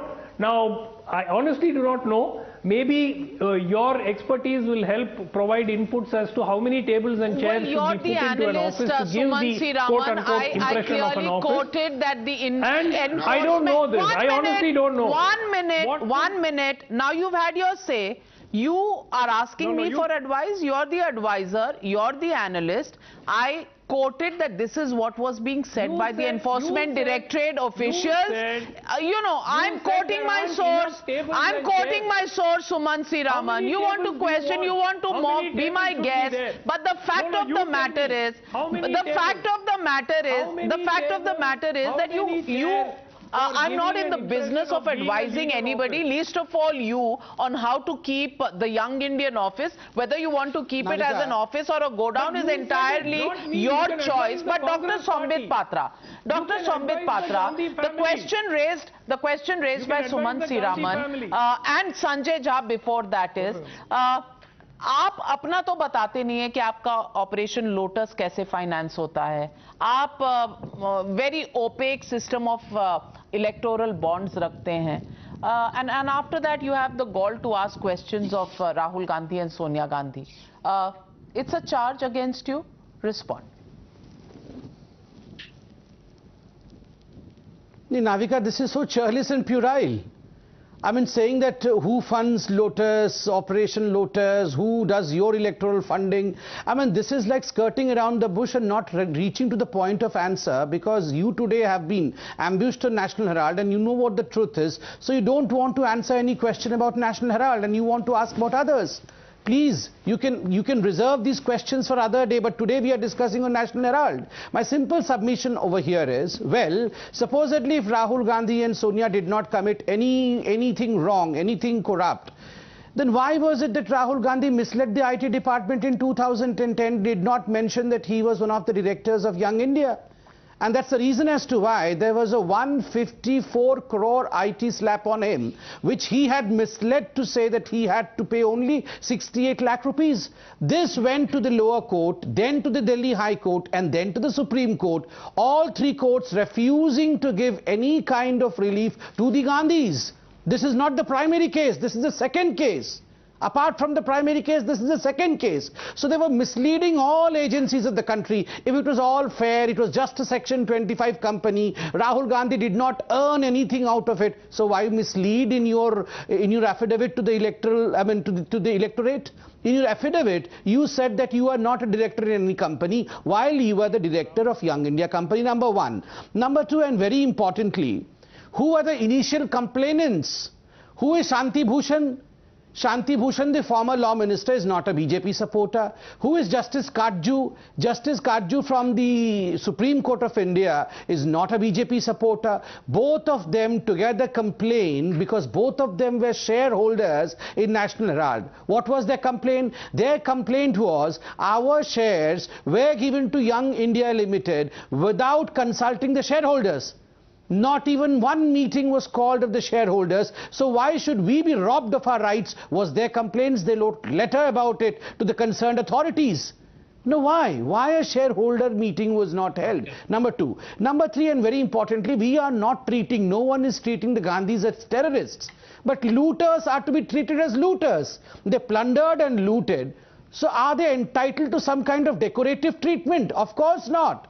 This is a country in which everyone has to follow the same bench of constitution, the same rules of constitution. If you have plundered, if you have looted, you have to face the tune of the law. And remember, Navika just read out one small part of the paragraph of the Delhi High Court's judgment. Delhi High Court, it was not observation, it was judgment. Remember, if you go through what the Delhi High Court has time and again said in its judgment, it is something which testifies to the fact that humongous amount of corruption has in fact gone into this whole case. अनुराग भदौरिया जी, एक सवाल तो है, आप operation lotus की बात करें, आप election funding की बात करें, बेगानी शादी में अब्दुल्ला दीवाना बन के क्यों आए हैं? अच्छा, हिंदुस्तान की बात है प्रभु, हिंदुस्तान सबका है। अच्छा, आपको क्या लगता है हिंदुस्तान अब भारतीय जनता पार्टी का ही रह गया क्या? ये गांधी फैमिली हिंदुस्तान है। मैं समाजवादी पार्टी के लिए गांधी फैमिली हिंदुस्तान है। आपकी परेशानी ये है शादी में हरा कुर्ता खोलूंगा अभी, just because that national Herald मैं राष्ट्र की बात करूंगा, हिंदुस्तान की बात करूंगा, आपसे पूछूंगा, खाली बहादुर शाह जफर रोड में है करके आए, भारतीय जनता पार्टी बहादुर शाह जफर को आपने बदनाम कर दिया, तो बात सामने आनी चाहिए। वहां भी तो एजेंसीज को काम करना चाहिए। हरा कुर्ता, आप बताइए ना, फिर हरा कुर्ता कुर्ता, नीला कुर्ता, पीला कुर्ता, बस यहीं तक पहुंचना, उसके आगे मत पहुंचना। मैं आपसे पूछता हूं, आप ये बताइए, नीरव मोदी, ललित मोदी, महल चौकसी, विजय माल्या पे आपने क्यों जाने दिया हिंदुस्तान से? क्यों नहीं आपने पहली एजेंसी के माध्यम से उनको पकड़ लिया? वो कैसे यहां से फुर्र हो गए, उसके बारे में आप नहीं बताएंगे। आप नहीं बताएंगे कि आपके येदियुरप्पा जी पे आपके नहीं, येदियुरप्पा जी के बारे में आप बात नहीं करेंगे, व्यापम के बारे में बात नहीं करेंगे। वहां पे तो कोई एजेंसी काम नहीं करती। क्यों नहीं एजेंसी काम करती? व्यापम में करनी चाहिए ना। भ्रष्टाचार सामने आना चाहिए, किसी भी दल का हो, चाहे कांग्रेस का हो, बीजेपी का हो, कोई दल का हो, अगर भ्रष्टाचार कर रहा है तो भ्रष्टाचार जनता के सामने आना चाहिए। तो इसलिए एजेंसीज को दोनों तरफ काम करना चाहिए। इसलिए कि भारतीय जनता पार्टी के नेताओं की तरफ नहीं जाएगी एजेंसी और अपोजिशन के पास जाएगी, ये गलत है। तो आप कह रहे हैं अगर पहाड़ों के नोट के पहाड़ मिले तो आंख मूंद लेना चाहिए, किलो कई किलो के सोना मिले तो आंखें मूंद लेना चाहिए, और अगर 2000 की प्रॉपर्टी में कमर्शियल ऑफिस बना हुआ हो तो आंखें मूंद कर बैठ जाना चाहिए। बात नहीं करो, मैं तो कहता हूँ करप्शन आप पकड़ो, जहां नोट मिलता है पकड़ो, जो गलत कर रहे हैं पकड़ो, लेकिन आप बीजेपी की तरफ क्यों नहीं जा रहे? भाई उनके नेताओं पे तो करप्शन के चार्जेस हैं, उनके तरफ I'm coming to you, Ishkaran. Meeta Chakrabarti, I want to ask you, is the BJP selective in its action? Only opposition corrupt? Nobody from the BJP, everybody is spectacular, honest, and nothing to probe there. It's a question raised by the opposition. How do you respond?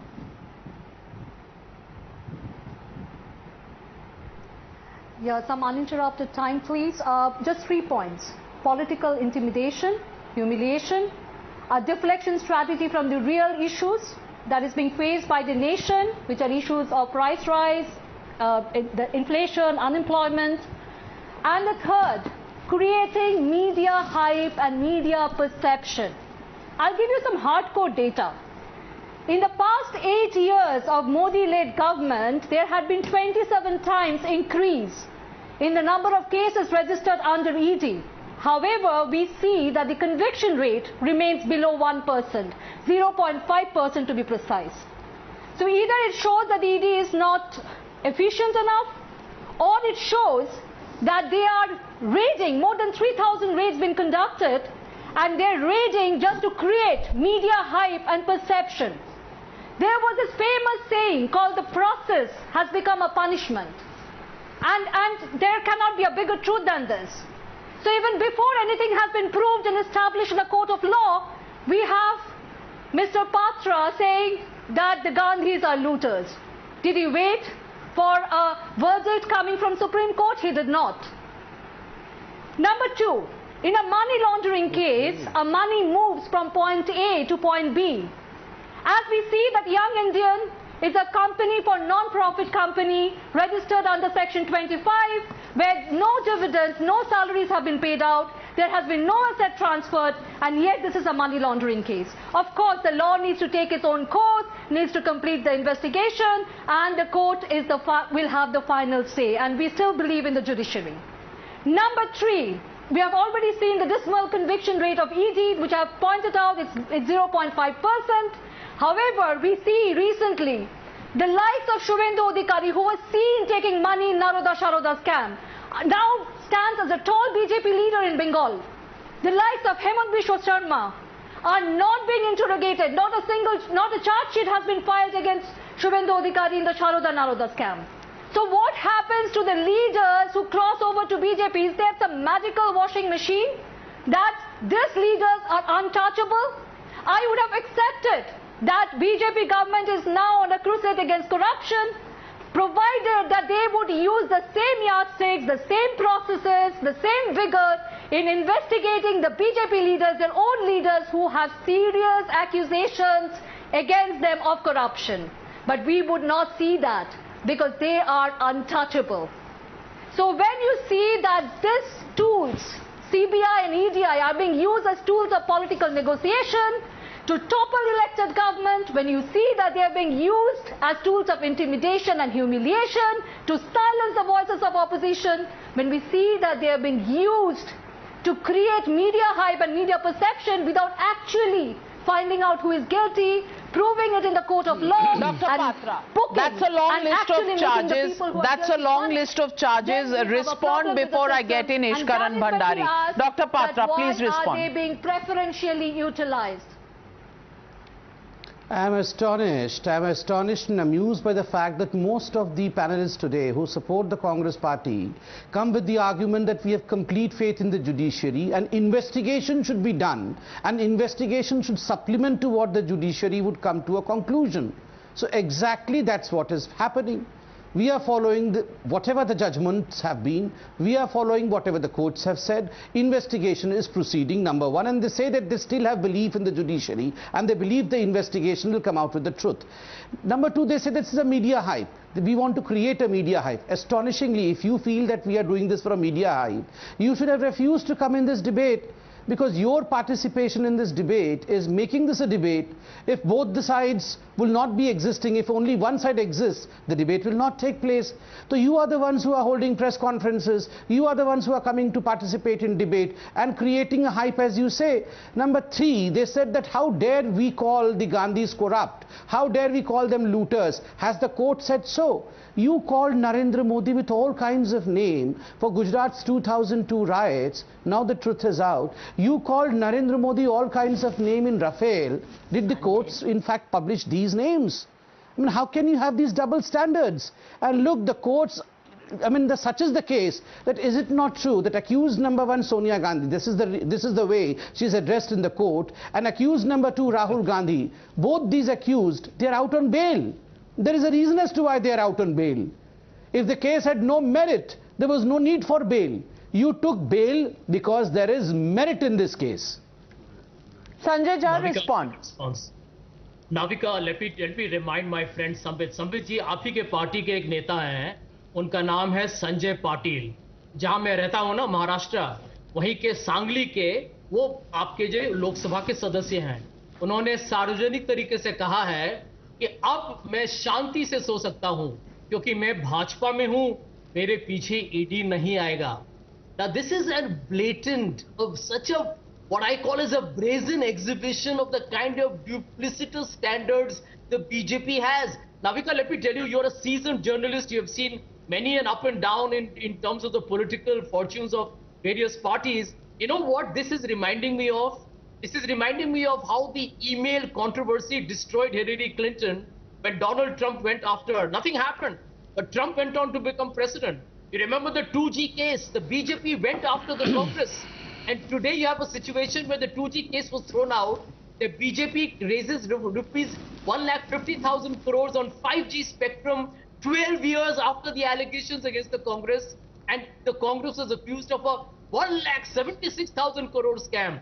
The BJP has grown on scoot and literally boot the other parties out. The BJP is a party that grows on propaganda, publicity and PR, one that is obviously premeditated, biased, prejudiced and abuses, in my opinion, the morality that a national party should stand for. And you think the people of India are fools? They fall for the propaganda and they elect the BJP not once but twice in Lok Sabha elections and the number of state elections. That statistics is there in front of you. But Ishkaran Bhandari, we are diverting from the issue.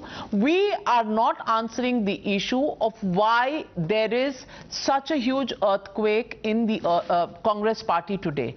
Did they actually lose their nerve because they thought there were arrests around the corner? Got two small points. First point, everybody has done rhetoric, but nobody can answer why Congress with eminent lawyers did not file a case to recover money from AJL. Secondly, why Congress directly did not take over AJL, because then when Sanjay Jha becomes the president, he would have controlled the revenue of AJL, not Rahul and Sonia Gandhi via Young India. And last point, which is very important, in media, if a family which has governed India, howsoever they have governed is a separate topic, but who have governed India by electoral mandates and by emergency, is under a dock where ED is investigating, where Supreme Court has not given relief, and if media does not speak on that, these same people will come and say that opposition is being raided by ED and you are not covering it. You are not covering our press conference. You are not covering our defense. You are silently letting the ED do a case against us. That would be their argument if you stop covering it. But any which ways, in every democracy, if a party which has ruled for 50, 60 years is under the scanner, there is a media debate. So please stop shooting the messenger. Well, damned if you do, damned if you don't. But the fact of the matter is, shooting the messenger is really not going to solve anybody's problems here. There is an investigation which has not been staged by the highest court of this country. And if there is an investigation, then you know, it has to go to its logical conclusion. Will it? Will it give us the results soon? Will there be a verdict soon? Well, we'll wait for all that to happen. But up until then, is it a situation where the government and the opposition have strained their own ties to such an extent that there seems no conversation possible on anything? That's something that we as a democracy need to worry about.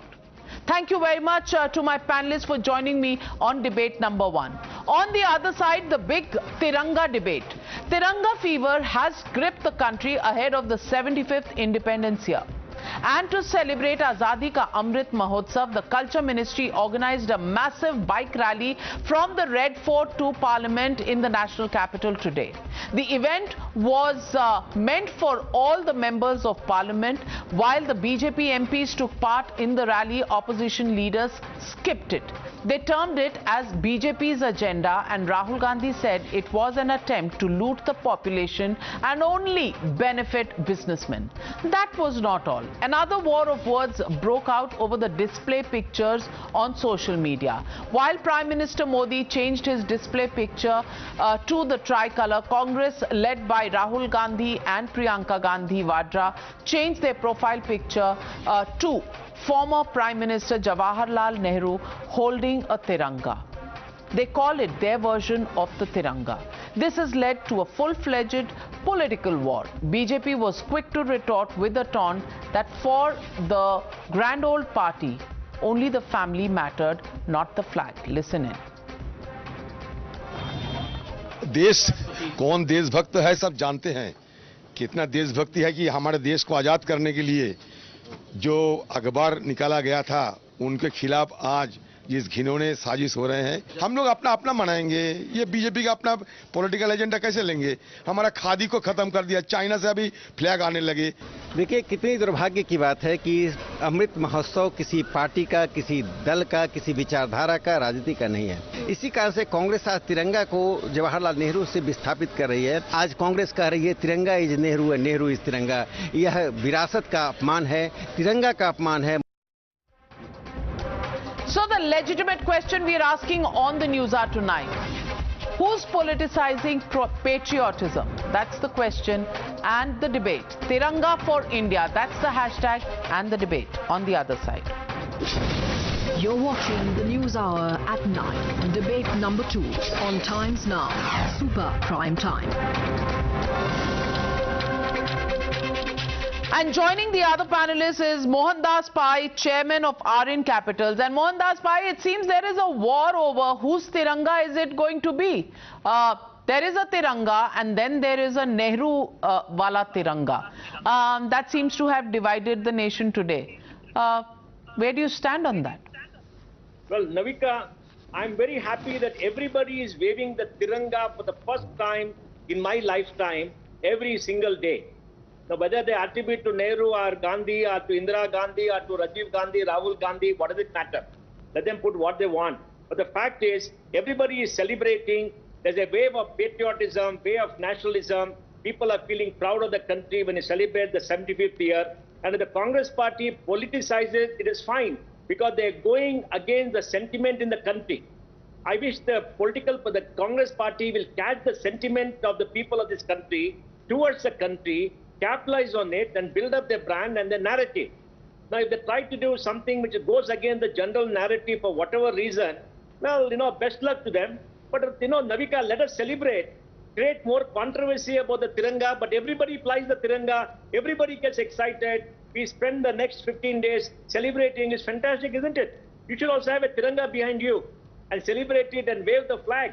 Absolutely, absolutely. Of course, proud to carry the Tiranga, but Anurag Bhadauria ji, vice president जो chairman है राज्यसभा के, वो flag of कर रहे थे ये bike rally. यहाँ भी जाना आपने ठीक नहीं समझा?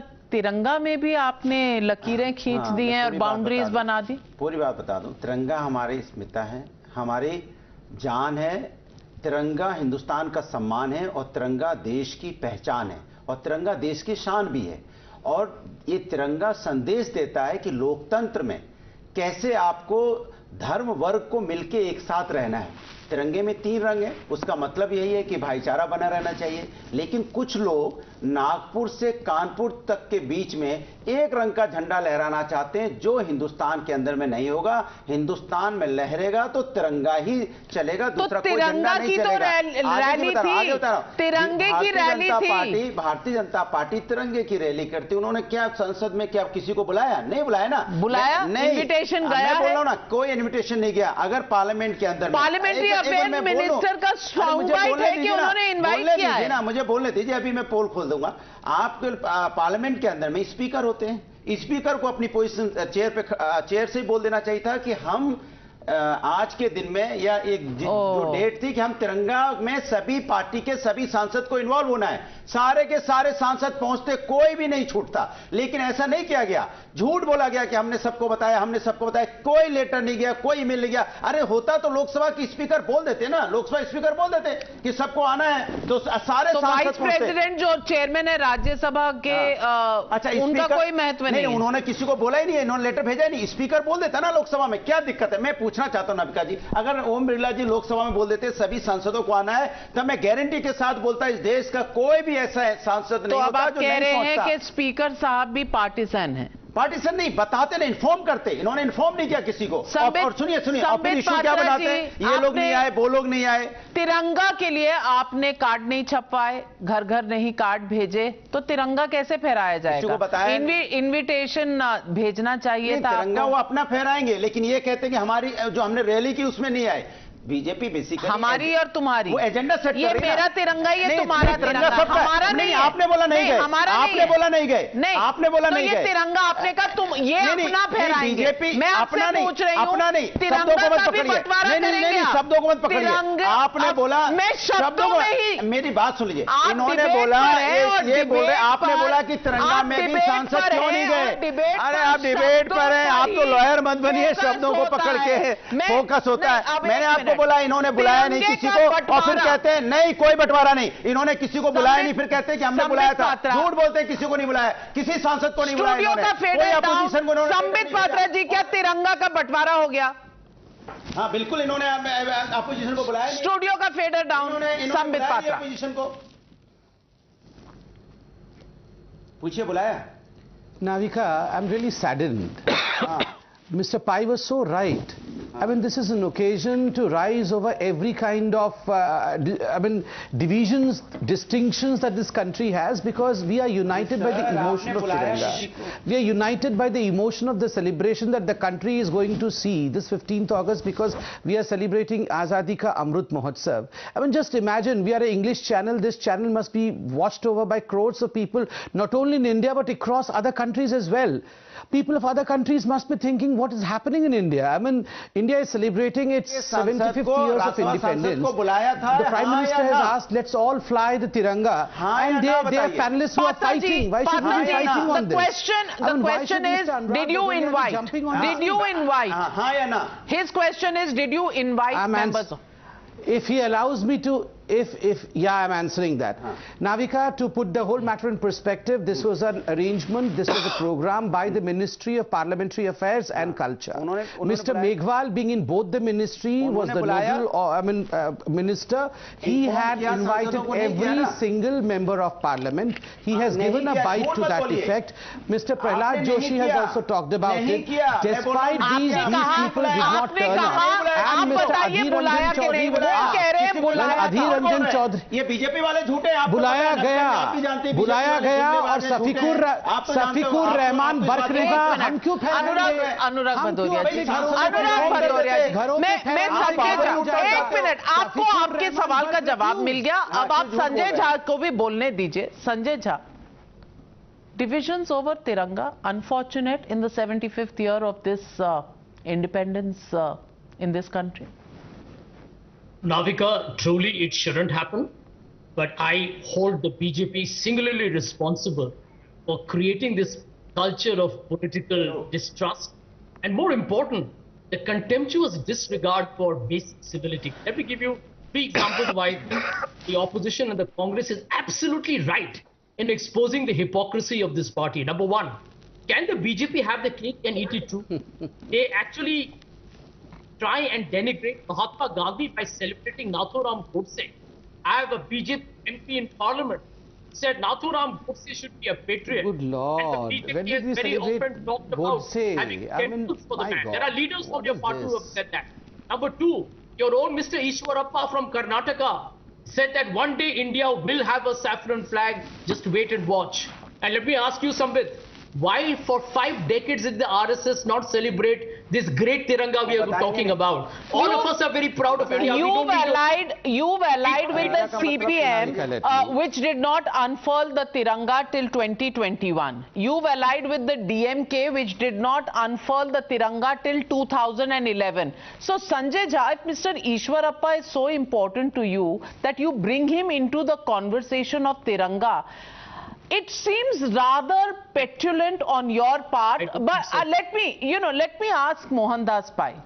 Mohandas Pai, are we going to start discussing Ishwarappa said this, so I will not go for the bike rally. So RSS did not unfurl the Tiranga, but we are okay for alliance with DMK and CPM, with whom we have run governments, and because it suited us to be in power. Them we have never questioned on the Tiranga, but we will ask questions of the RSS. Do you think this is slightly petulant by the Congress party? Nay, the Congress party says they are the party who fought the freedom movement and got us freedom. They must take the lead in celebrating. They must call all the cadres, all the members, take out processions all over the place, waving the flag and saying we got this country freedom and claim credit for that. Instead of that, they are doing all these things. The people of this country are not going to forgive them. What will the people of this country say? When you say you got us freedom, go celebrate. Why do you want to bring in bad blood in the event? Even if they didn't invite you, forget about it. You go celebrate in a much bigger way than the BJP and tell the people that you got freedom, wave the flag, create a sense of patriotism and celebration. 75th year of freedom is a great day for all Indians. All Indians are united, except some of these political parties who just want to, I don't want to use the word, dash on the celebration for whatever reason. I think they should go out and do that. Let Sanjay Jha wave the flag.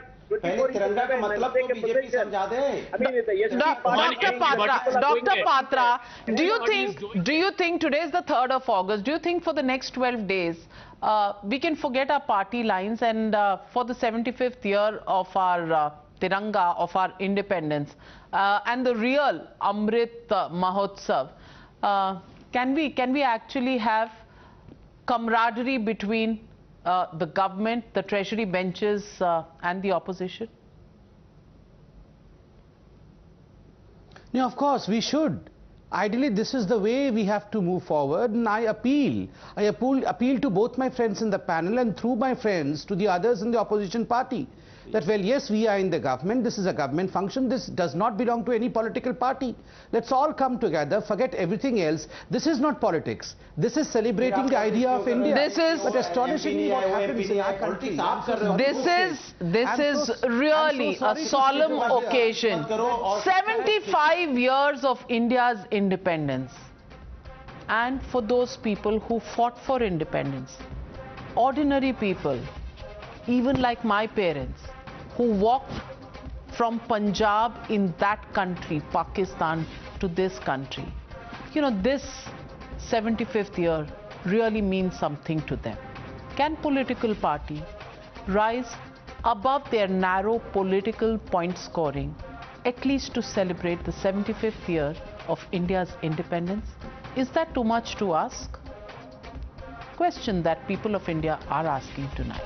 Thank you very much, ladies and gentlemen, and to all my panelists for joining me on the Newshour tonight. Good night. Be safe.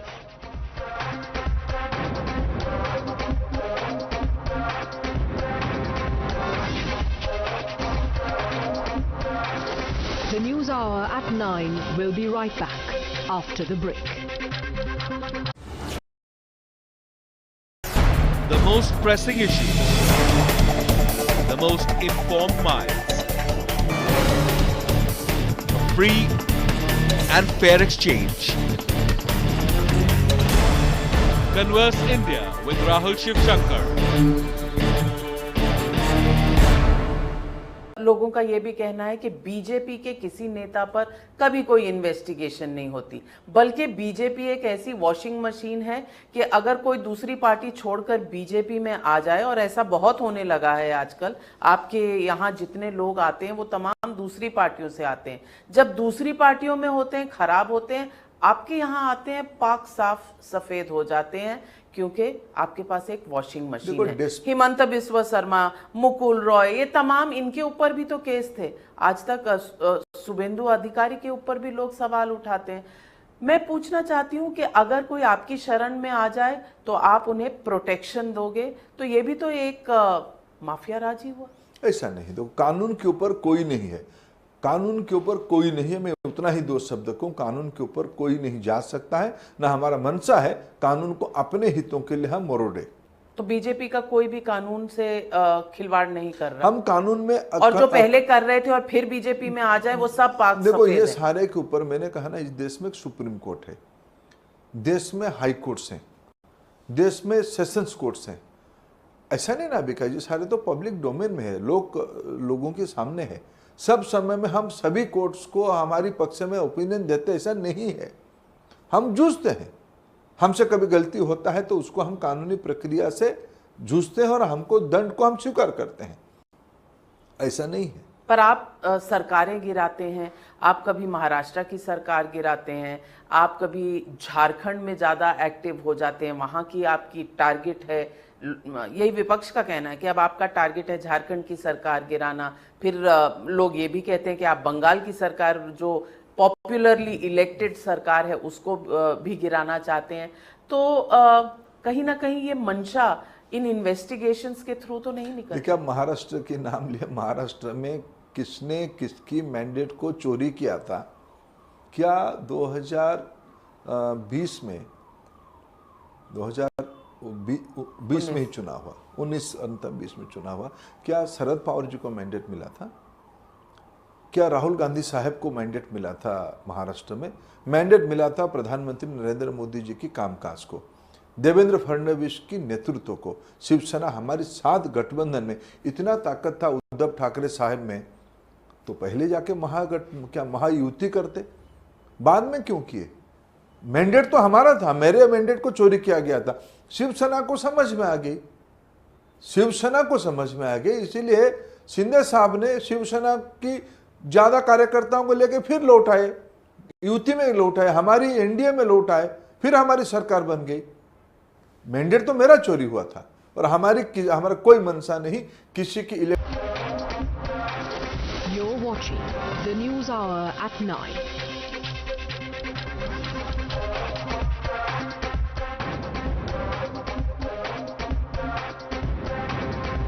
You were watching the Newshour at 9. Stay tuned.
विपक्ष का कहना है कि महंगाई का मुद्दा सबसे अहम मुद्दा है।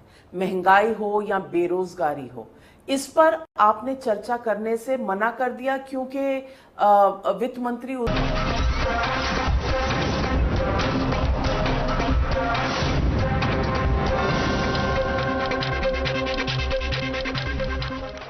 Good evening and welcome. You're watching the Newshour agenda. I'm Padmaja Joshi. Today, the government's Ministry of Culture organized a bike rally, a Tiranga Yatra for members of parliament from across party lines. The idea was actually to kick off celebrations for the Azadi Ka Amrit Mahotsav, 75 years of India's independence. Several MPs and leaders of the BJP participated in an event that was meant to cut across party lines and actually stand for the country. But of course, that did not happen. All members of the opposition parties stayed away from the event.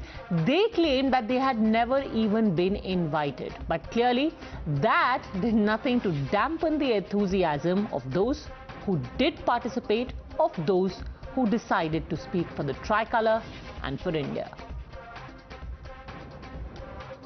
सोचिए, हमने भाजपा का झंडा लगाने को तो बोला नहीं था, हमने तो तिरंगा लगाने को बोला। अभी वो तिरंगा से भी नफरत करने लगे हैं। लेकिन अभी मैं नहीं बोलूंगा, मैं अभी घर जाकर के पूरी सबकी समीक्षा करूंगा, कौन कौन आया है। मैं समझता हूं ये आह्वान सभी सांसदों के लिए था। अगर किसी ने नहीं उठाया झंडा तिरंगा, तो मैं समझता हूं उससे सवाल पूछेगा देश। I think it's a great message on the Azadi Ka Amrit Mahotsav when India is celebrating the 75th year of independence. From Lal Killa to Vijay Chowk, it clearly sends a message, strong message that thousands of youth and MPs and ministers have gathered with the Tiranga in their hand. It's sad to see that the opposition parties have not joined, especially on this kind of program which is above any kind of politics or any party politics. हर नागरिक को आह्वान है कि 75 साल आज़ादी के हम एक उत्सव के रूप में मना रहे हैं, लेकिन जैसे प्रधानमंत्री जी ने कहा, आगामी 25 सालों में हर भारतीय की अपेक्षा पे हम कैसे खरे उतरें। ये संकल्पों से भरे 25 साल हैं, ये नई दिशा देश को और विश्व को देने वाले 25 साल हैं, और इस उत्सव में हर हिंदुस्तानी जुड़े, यही प्रधानमंत्री जी का आह्वान है। Well, the politicization of the tricolour didn't just end there. This was just one of the events as a part of the Azadi Ka Amrit Mahotsav. The Prime Minister also called upon everyone to make the tricolour their social media display picture. He changed it himself. This also then became a battlefield for one-upmanship. The Congress did make all of their social media accounts display the tricolour, but their own version, a tricolour in the hands of Pandit Jawaharlal Nehru. Other parties had their own objections, differences and spin to this particular request. Most notable among them was Mehbooba Mufti, who deliberately brought in the state flag of Jammu and Kashmir along with the tricolour.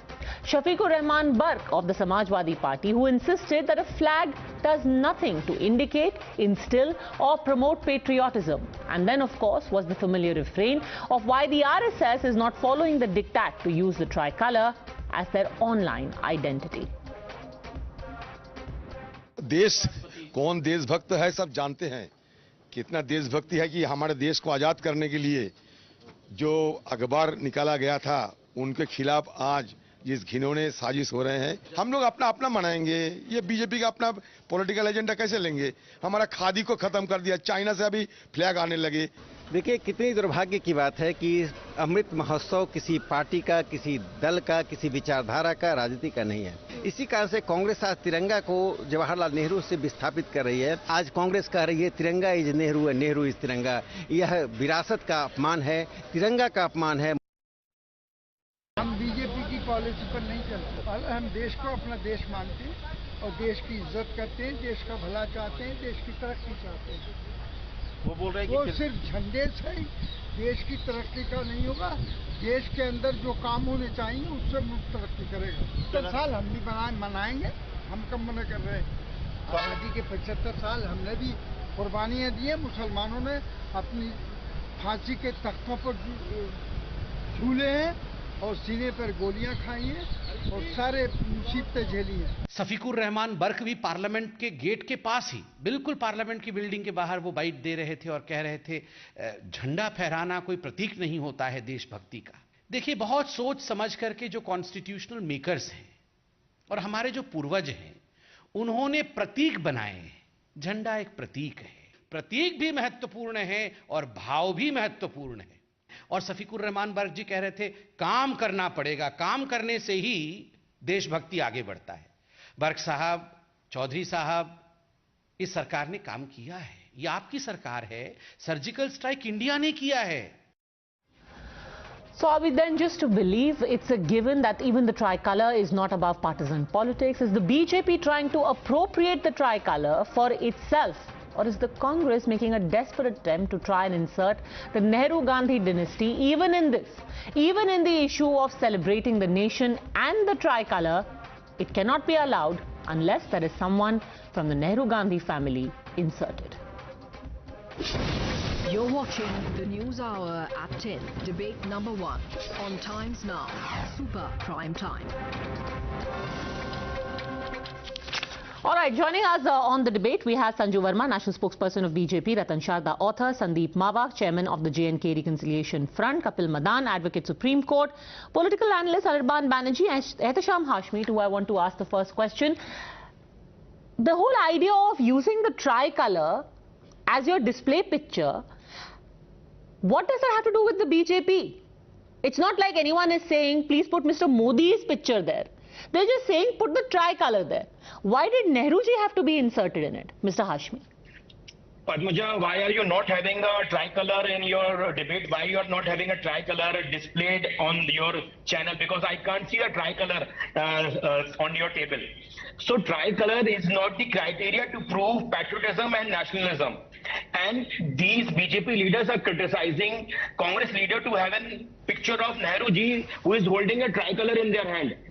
I am posing a challenge to all the BJP leaders out here to show me a single photograph of Savarkar, Golwalkar. We will go to Savarkar in 1 second. I don't know why we always circle back to Savarkar and Golwalkar. That is point number 2.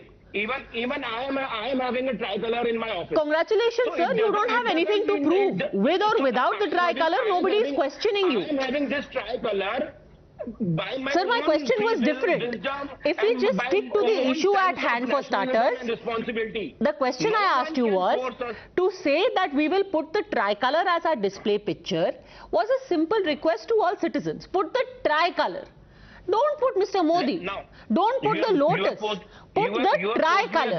Tricolor doesn't belong to BJP. Tricolor doesn't belong to Sanju Verma. Why did Nehruji have to be inserted in that? Padmaja, that is my question. Let me give you an answer to it. Yes. Let me give you an answer to it with honest answer. Yes. Not on the side of Congress and not on the side of BJP government. As an Indian citizen, I am trying to giving you my answer. Yes. I belong to Madhya Pradesh, though I am practicing in Supreme Court of India. I am based in Delhi, but I have concrete information, fair information, that government is forcing school children and school teachers to buy national flag from dedicated BJP outlets at ₹30.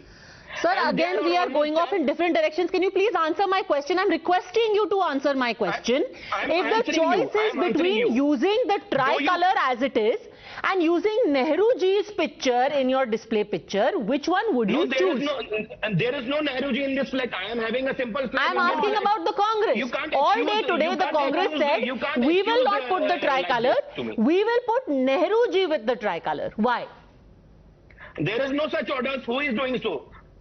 All of Congress, right from the top. In fact, it started with the Indian National Congress, followed by Mr. Jairam Ramesh, and then all the other leaders followed suit. And if we want to have Bhagat Singh, Mr. Azad and Mr. Nehru along with the tricolor, there is no harm. There is no harm, Sanju Verma. If Nehruji is also there, he was our first Prime Minister, he deserves to be there. Padmaja, I did not interrupt Mr. Hashmi. I hope he will extend me the courtesy. I just want to say one thing. I'm completely flummoxed, but I am not surprised in the least. This was so much expected from the Congress. This was an expected line. Their big grouse against the Modi government has been कि हमको तो तिरंगा bike rally के लिए invitation नहीं मिला. This is the same Congress party which last year refused to participate in the Constitution Day celebration despite an invitation going out formally from the Modi government's end.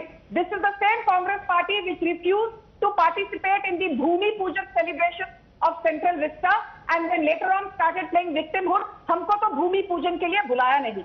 So Congress, I think, thrives on victimhood, thrives on selective outrage. Now coming to this whole debate about Golwalkar and, RSS not hoisting the tricolor for 52 No, we'll come to RSS in a second. First, answer the question on Nehruji. If he is there, he was our first Prime Minister. What's the problem? Padmaja, I did not interrupt him. You will have to moderate the debate. Yes, answer my question. What is the harm in Pandit Jawaharlal Nehru being there? He was our first Prime Minister. I am answering. All I'm telling you is, please, ask this man not to keep this background music. That's very disturbing. Okay. I am not saying there is any problem having Jawaharlal Nehru along with the tricolor. My simple point is this, and I want to say this to your program, that for so many years, rather for decades, all that we, our children, and perhaps had it not been for the Modi government, how many knew that, today was the 146th Jayanti of the man who was the architect of the national flag, Pingali Venkaiah? I doubt it. How many people know that apart from Jawaharlal Nehru, Baba Saheb Ambedkar, Mahatma Gandhi, we also have people like Khudiram Bose, Bankim Chandra Chatterjee, Sucheta Kriplani, Begum Hazrat Mahal, Peer Ali Khan, Durga Bai Deshmukh. These are people who were freedom fighters, but have they ever been celebrated? No. So the Congress tried its level best to ensure that the freedom struggle legacy is limited to the Nehru dynasty. And that's the problem. Let's celebrate our country and its symbols, and at least on some things leave the dynasty and the family aside. Celebrating all the national festival with utmost honesty, sincerity and respect. Now, can I, Padmaja, with all due respect, with old and may I make just one simple question? May I ask my learned colleague, my learned friend, my sister, Sanju Mamaji, can she show me a single national flag in her office, BJP office? May I please answer that, Padmaja? Please ask her. Show me a single national flag with her. May I please? Ask her. She is not having a national flag. She just wants to make this BJP propaganda on national channel debate. You've spoken, please hold your Direct question, do you have the national flag in your BJP office, Sanju Verma, yes or no? First and foremost, I'm doing this program from my residence. I'm not doing it from the BJP office. Secondly, my DP has the Tiranga, and I can counter-challenge you. Show me a DP which has the Tiranga without Nehruji's photograph. So let's not get into semantics. I just want to remind Mr. Hashmi, I will take 20 seconds. Till today, did you ever celebrate November 15th as the tribal Adivasi Day? No. Did you ever celebrate 26th December in the honor of the martyrdom of the Chote Sahibzade of Guru Gobind Singh? No. We always knew that 31st October was the day Indira Gandhi was assassinated. Did we ever celebrate 31st October also as the Jayanti of Sardar Vallabhbhai Patel till Modi government said do it? No. You did not have the courtesy of even having a memorial for Baba Saheb Ambedkar, which we started building when Fadnavis first came to power in Maharashtra. It will be ready by 2023. Okay. And Bhim Rao Ambedkar is the man who was the architect of the constitution. Whereas you have 465 schemes under the name of Nehru and the Gandhis. Mr. Hashmi, now respond to this. Did you ever celebrate all of these people and all of these figures of our freedom struggle? You are delivering those WhatsApp lecture on this new channel. You don't have a national flag. Please show me. You have a national flag. You please tell me, have you changed your DP to a Tiranga? Please show me national flag. Please show me national flag, my respected sister. Can you show me national flag? Instead of shouting like a kid, can you show me a national flag? You don't have national flag. पहले बोलिए, नारा तकबीर में विश्वास नहीं करता हूँ, मैं भारत माता की जय में विश्वास करता हूँ. बोलने की हिम्मत है? आपसे अच्छा मैं नेशनल एंथम सुना सकता हूँ. सारे गाँव से अच्छा हिंदुस्तान हमारा, हम बुलबुल हैं इसकी, ये गुलशता हमारा. मजहब नहीं सिखाता आपस में बैर रखना. हिंदी है हम, वतन है हम, दोस्त हमारा.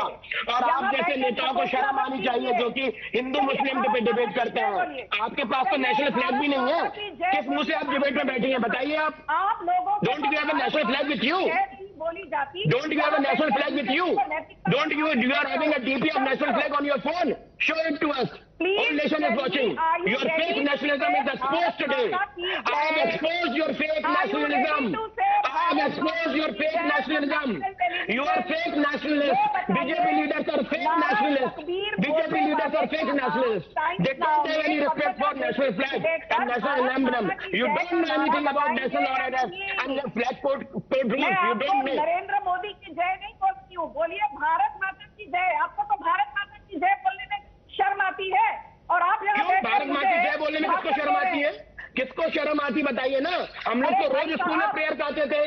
एक मिनट सुनिए, शायद आपने पढ़ाई लिखाई अच्छे स्कूल से नहीं करी है, मैंने केंद्रीय विद्यालय से पढ़ाई करी है, ठीक है। मैं आपको पूरा अस्तु मासद्गमय सत्यमेव जयते वंदे मातरम सब सुना सकता हूँ आपसे। अच्छा जनगण मन नहीं है आपको, आप सुना दीजिए वंदे मातरम सुनाइए, वंदे मातरम सुनाइए अगर आपने इतनी शर्म बात है। Okay. वंदे मातरम सुनाइए। Okay, nobody has to prove anything over here. Ehtasham Hashmi is saying, I am as much a patriot, if not more, than anyone in this room right now.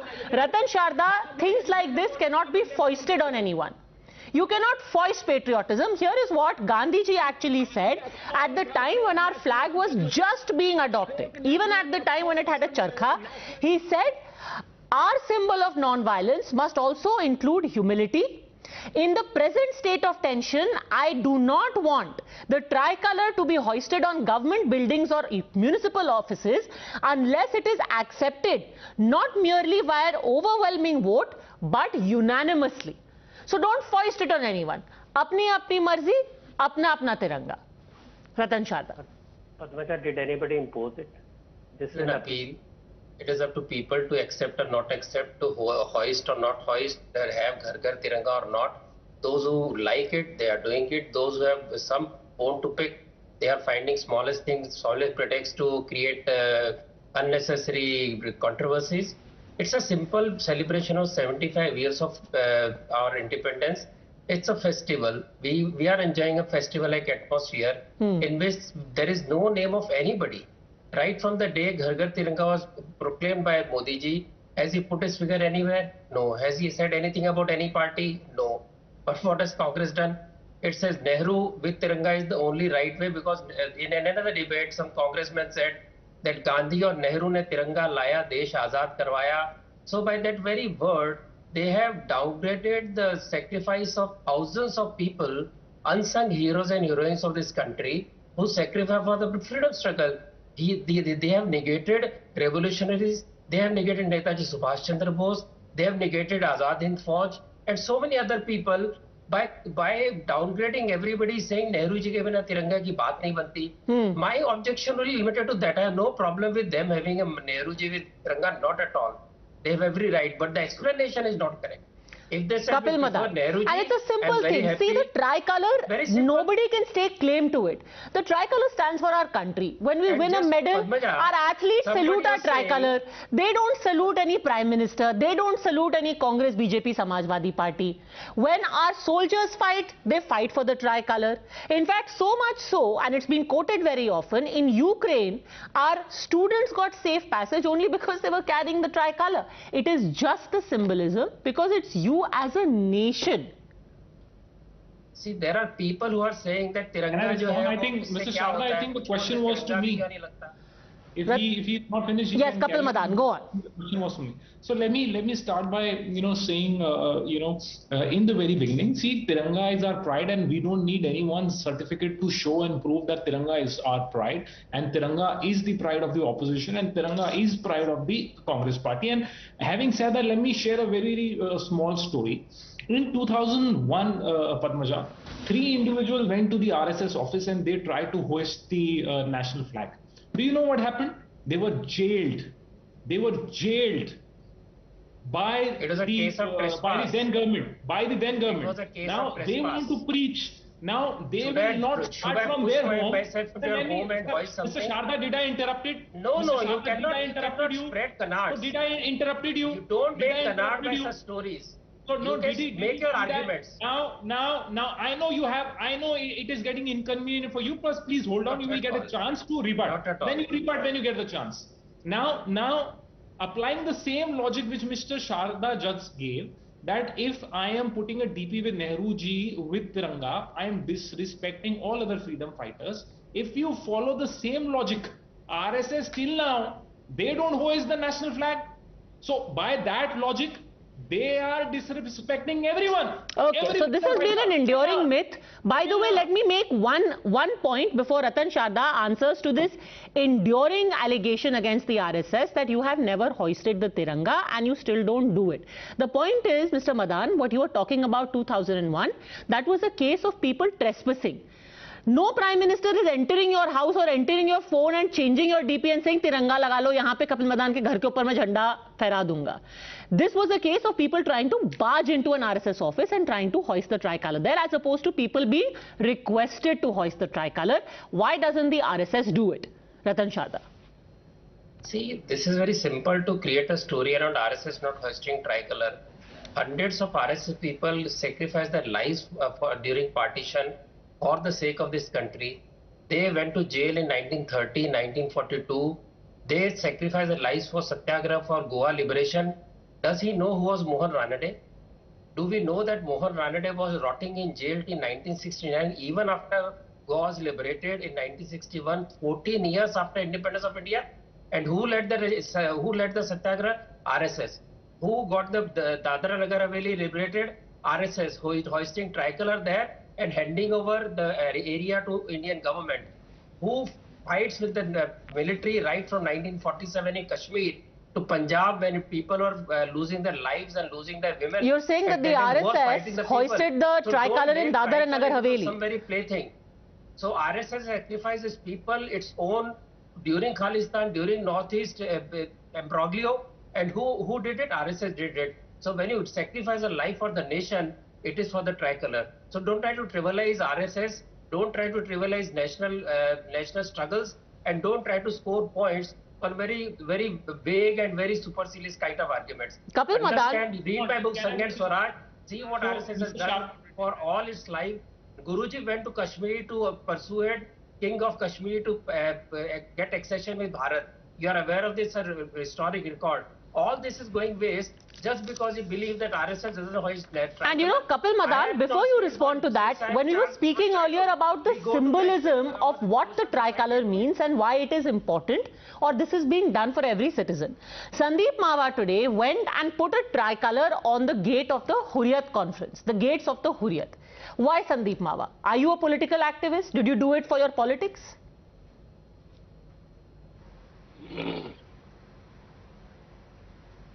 Is this the question to me? Padmaja, asked Yes, Mr. Mawa, Sandeep ji, आपके लिए सवाल है. अगर tricolour is about politics, आज आपने क्यों अपना झंडा ले जा करके हुर्रियत के दरवाजे पे लगा दिया? See, you should understand, I'm a Kashmiri. We have been told that we are part of some deep nexus with Pakistan. Today we want to give a clear signal that we are part of the mainstream, and anybody doing secessionist activity in Kashmir would be taken to task. So for me, Azadi Ka Amrit is a celebration of independence. So in solidarity with our country, I hosted the national flag at Hurriyat office to send a clear message to anti-national and secessionist mindset that Kashmir is not for this. We want peace, development. So in a way, I've contributed for my people, my country. So that was the plan today. Anirban Banerjee, it's about this symbolism that Sandeep Mawa is talking about, not about BJP or about Mr. Modi. Yeah, the symbolism that Mr. Sandeep was referring to, I would very much love to ask him that what is the reaction, or what is the rather the condition of the common man in Jammu and Kashmir since many months have passed of repealing of 370, Article 370. The Jammu and Kashmir turned into the Union territory, and all the political parties there, they are most of their leaders under house arrest for very long. No political activity are being allowed. What is the reaction of the common Kashmiri or the common person living in Jammu and Kashmir? Just putting up the flag on the office of empty symbolism, Sandeep Mawa. Will that improve? I got your point. I got your point. You should understand that downtown celebrated today that I dared to hoist a flag at the Hurriyat conference office. Where are you? You are giving a wrong perception. The people of Kashmir are celebrating the Azadi Ka Amrit. How does that? There is every day there are political rallies in the even in the worst militancy infested areas previously. Shupia, Kulgam under house arrest now. How long? How many months were they under house arrest? Why no political activity? Where is the election? Who was under arrest? The election. No, they. Who was under arrest? Yes. No, you understand. All the top political leaders of Kashmir were under house arrest. Some people were trying to put a sectional mindset. Mr. Banerjee, those people are under house arrest who even today are trying to pick the state flag of Jammu and Kashmir when asked to celebrate the tricolor. No. Those are the people. And then there are citizens like Sandeep Mava who are free. They were shackled earlier, not visibly, but tacitly. He could not step out earlier and unfurl a tricolor. He can do it today, a common citizen of India. Okay, how does that improve the condition of the common Kashmiri in the West? How does that improve your life? Tell him, Sandeep Mava. Yes, see, understand, we have the confidence that the nation is, the security agencies are doing their fantastic work. The LG is doing a fantastic work. We have got that confidence today that we are fighting the system's mindset. Every now and again, I am a Kashmiri Pandit. Terrorists killing the common man in the valley. Okay, Anirban Banerjee, I'm sure you sitting in Kolkata have a much better understanding than Sandeep Mava, who's actually sitting in downtown Srinagar, but clearly you know more. Sanju Verma, why is this an event? Event management कर रही है BJP, Adhir Ranjan Chaudhary ने आज बोला, हम अपना अलग करेंगे, आपके event में नहीं आएंगे. You know, Padmaja, this is such a serious topic, but it is so laughable that the Congress has chosen to even trivialize the 75th anniversary celebrations of our independence struggle. I just want to say one thing to Adhir Ranjan Chaudhary, that when we hoist the tricolor or when we celebrate 75 years of independence, it is also celebrating the achievement. And Padmaja, I don't want this to be political, but as an honest fact saying Indian, not merely as a politician, I'm very proud, that today we are, home to 12 crore plus toilets. The world's largest sanitation program, Janpath Yojana, the world's largest financial inclusion program, Ayushman Bharat, the world's largest healthcare scheme, Garib Kalyan Yojana, the world's largest food security program, 8.9% GDP growth. Okay, again, see, we started by saying this is not about politics or this is not about your government program. So if you come down to it, it's a self-defeating argument. Finally, let me ask you this, Kapil Madan, that when you say that we don't want this to be an event, we don't want event management to be done, you've had multiple events in the last 2 months to protest against the questioning of Mr. Rahul Gandhi and Mrs. Sonia Gandhi by the Enforcement Directorate. On the 75th anniversary of Mr. Rajiv Gandhi, the Congress held nationwide events as well. Surely this should not be a problem, right? So this is an event for the country. I think Sanju has raised the point that why did the Congress, people never went there, or why did they boycotted this particular event? I'll just ask her one question here. Did Mr. Mohan Bhagawat attended, Ms. Sanju Verma? Can you please respond? Did Mr. Bhagawat attended? Did Mr. Bhagawat attend? Sanju Verma, answer. May I please? The obsession with, Kapil Madan, you asked a question, you should have the patience to listen. This whole obsession with Mohan Bhagawat and RSS, I think Ratan Sharda has done a lot of explaining. But on Padmaja's flow, a very important point needs to be made. It was in 1946 that the interim government had already been formed under Jawaharlal Nehru, and it decided he would be the Prime Minister of Independent India in 1947. Nehru was given a choice to either salute the Union Jack or to hoist the tricolor. As interim Prime Minister, Nehru chose to hoist the Union Jack and salute the Union Jack. This is mentioned in K.R. Malkani's book. This is mentioned in Professor Chaman Lal's book. This is mentioned in James Hartfield's book. So please do not give a bhashan about your nationalism. Samuel Johnson has said, patriotism is the last resort of the scoundrel. I think that applies completely to the Congress party, which is electorally vanquished and is trying to politicize the Tiranga movement because it wants to reclaim political capital, but too little too late, Kapil Madan. Okay, I'm going to leave it at that because there are some times when the country can unite under some symbols, and the tricolor surely is one such symbol. It stands for no party can lay claim to it. It belongs to us and it will always belong to India. Thanks very much, all gentlemen. Sanju Verma for joining me.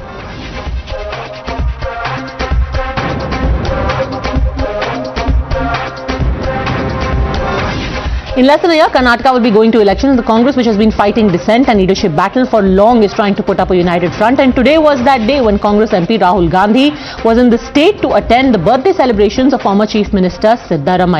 The bash was quite something, and it seems that they came together under one banner. There was high praise in store for Mr. Sidda in particular, not just from the party's leadership like Rahul Gandhi, but also from the cadre that turned up in the thousands.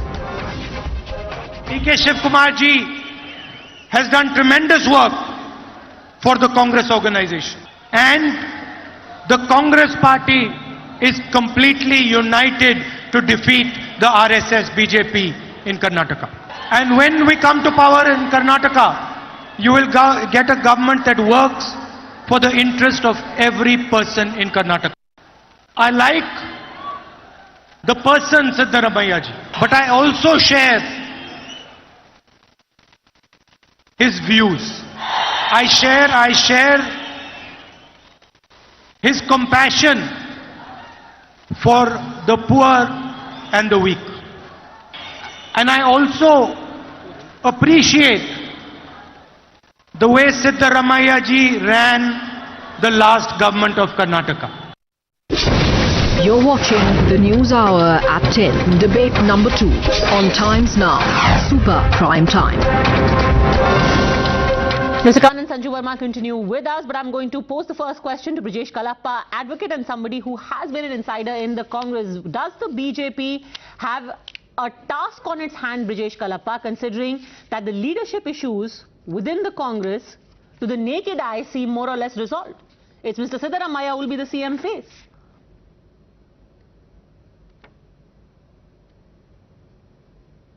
No, Padmaja, I don't think the issue is resolved. I think this is, there is a long time before these issues are resolved. And essentially, as you realize, when tickets are actually distributed, when you realize if these the issues are resolved or they are still at large. And I think that's going to happen in maybe 3 to 4 months. And from what we know on the ground, each constituency has more than 2 to 3 aspirants, and each of them owing allegiance to one or the other. So therefore, I think the last word in this issue is yet to be spoken. And as far as today's outcome and the kind of response that Mr. Sidda's event got was, of course, very good. But there's still a long way to go, and still I think it can't be stated that either the BJP is going to gain or the Congress is going to gain.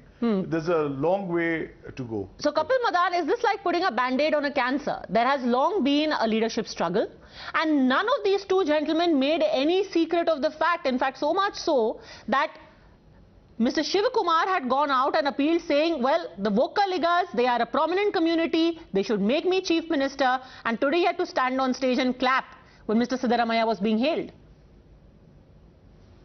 You're muted, sir. Yes, so Padmaja, I think you're going too far. And I think it's what you are saying, it's only a figment of your imagination. Of course, every person who is in politics aspire to become someone, and competition is something, it's good for the party, it's good for any organization. But as you're saying that there is some infighting, there is some sort of problem in the Karnataka Congress, I will just like to tell you about what is happened at Rajasthan. In Rajasthan, Shekhawat's people and Vasundhara Raje's people were fighting against each other. So we're talking about Rajasthan. Let's talk about Karnataka, no? We'll do a separate debate on Rajasthan. Then we'll do a separate one on Chhattisgarh also. There is a reason. There is a reason. T.S. Singh has quit his post. But let's stick to Karnataka. There is a reason. Now, there is a reason why I am mentioning. We've seen in Gujarat 2 chief ministers have been changed. We saw Uttarakhand 3 chief ministers have been changed. Problem in Rajasthan, but you want to talk about what is happening in Karnataka. Karnataka, of course, yes, if there are 2 people contesting or competing for a post, of course, a party will take a conscious decision and nominate someone who the party thinks is the best suitable candidate. Okay, the infighting is a figment of my imagination. Sanju Verma. Okay. Padmaja, I think, we've been on umpteen debates on your channel, and I want to just say one thing, that when it comes to Congress, I think Congress is great at winning, vote share. But in politics, and to be in power, you have to know how to convert vote share into winnable seats. And I think that is what the Karnataka Assembly elections have time and again thrown up. You know, the biggest constituency in Karnataka, which is going to be the swing constituency this time, as per our homework, is the Kolar region, which is home to Dalits. Dalits account for 36 assembly seats. They account for 23% of the voting population. And tell me one thing that the Congress has done for Dalits, because Sidda was in power before, Yediyurappa and then Basavaraj Bommai came in. Also, I want to tell you, the problem in Karnataka Congress is not the fight between Sidda and between DK Shivakumar, but the fight is between both of them trying to say Sidda represents the Kuruba community, DK Shivakumar represents the Vokaligga. Whereas the BJP is not saying that we are going to, fight on the back of Bommai being the, Karta Dharta of the Lingayat. We are not dividing the electoral population into Vokaliggas, Kurubas or Lingayats or Dalits. You might find come on. For the longest time, you could not take any action against... Padmaja, please indulge me for 10 seconds. No, but just a second. To claim that you did not do caste politics in Karnataka is a little disingenuous. The reason that you took back Mr. Yediyurappa into the BJP was because you were scared that his vote is going to go away. And now you're saying, we do this inclusive, sabka saath, sabka vikas. Come on, Sanju Verma. Even you know that. After being expelled from the party, after forming the KJP, you took him back and now it's supposed to be sabka saath, sabka vikas. Just a second. Let me. But you have rebutted me. You have to allow me 10 seconds. This is not done. Okay, 10 seconds. I am not saying, I have said this on your shows. Do caste matrices work? Does religion play a role? Does, Dalits and Adivasis, do they play a role in the electoral matrix? Anyone who says no is kidding himself. What I'm trying to say is that the Karnataka elections will not be fought on the basis of Kurubas versus Vokaliggas or Vokaliggas versus Lingayat. Sabka Saath, Sabka Vikas, Sabka Vishwas. I remember you laughed at me when I said that before the Bihar election. Okay, let me bring in Brijesh Kalappa again. Brijesh Kalappa, it's not like the BJP doesn't have its own share of problems. Mr. Yediyurappa made it very clear that he means business when he unilaterally announced that his son is now going to fight from Shikaripura, something that usually the party leadership does. Who has more problems right now? A fractured BJP or a fractured Congress?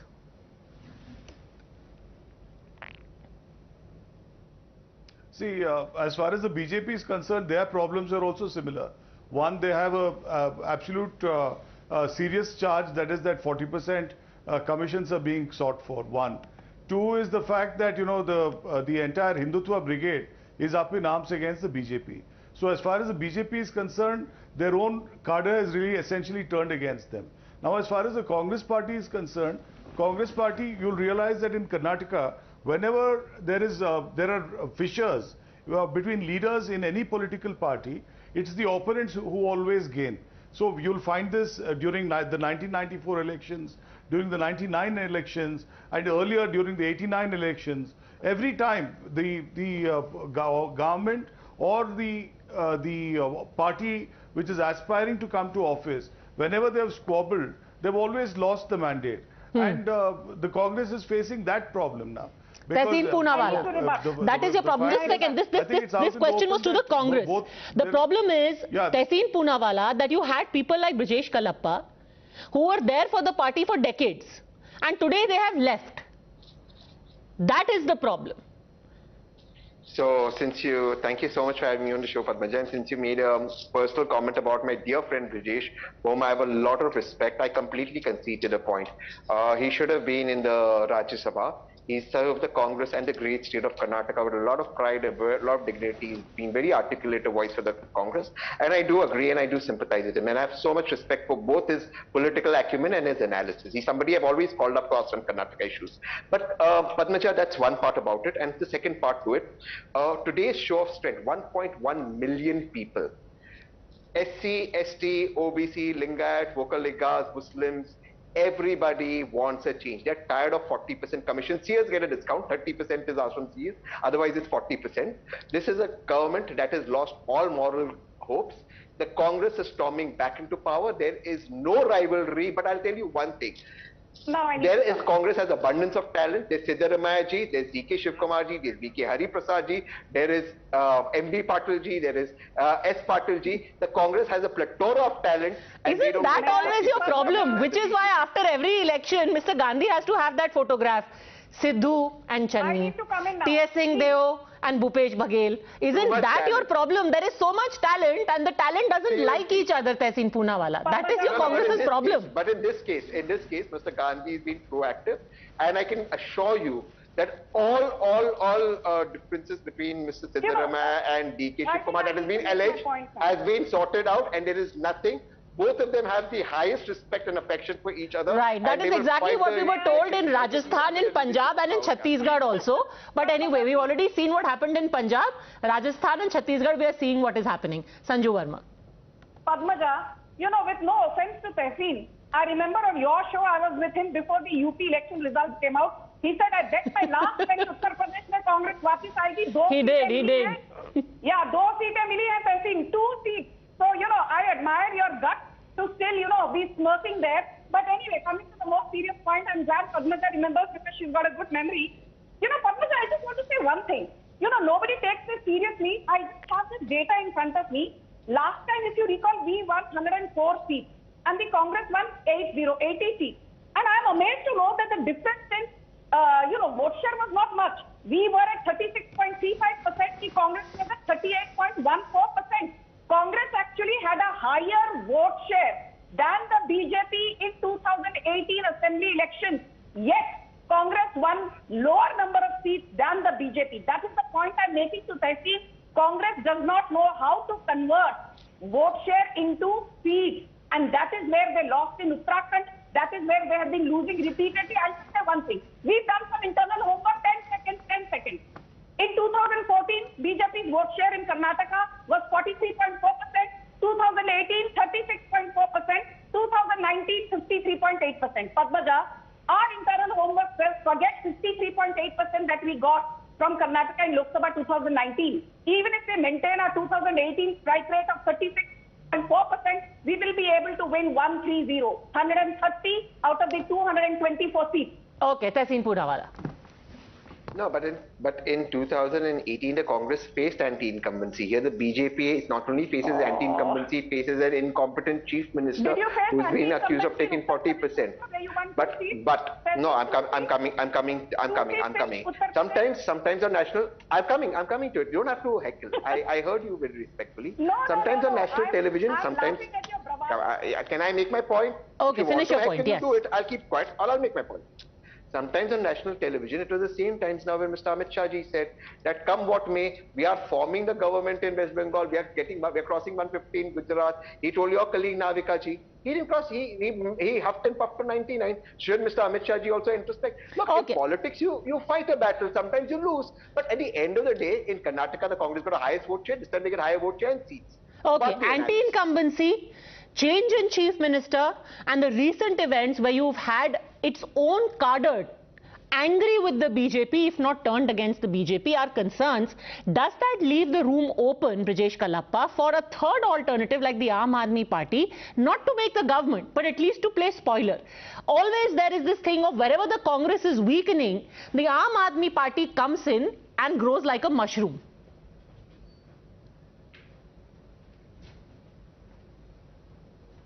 No, I think, particularly after what has happened in Punjab, the Aam Aadmi Party does seem to have some, I think, there does seem to be a large number of people who are actually speaking of the Aam Aadmi Party in as Karnataka? an option. And possibly Aam Aadmi Party also would, in Karnataka, particularly after what happened in Punjab. People are now speaking of the Aam Aadmi Party. Let's see what happens in Gujarat and then in Himachal Pradesh. I think that will show some direction as to how the Aam Aadmi Party will fare in future in Karnataka.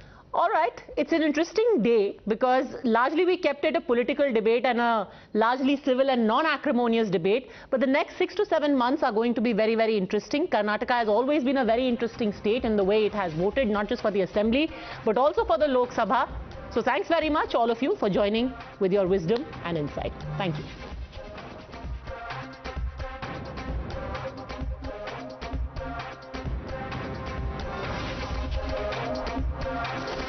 The News Hour at 10 will be right back after the break.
The News Hour at 10.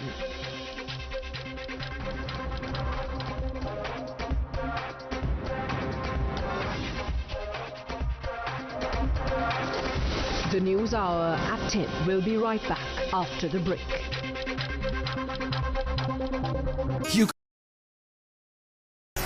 The most pressing issues, the most informed minds, a free and fair exchange. Converse India with Rahul Shivshankar.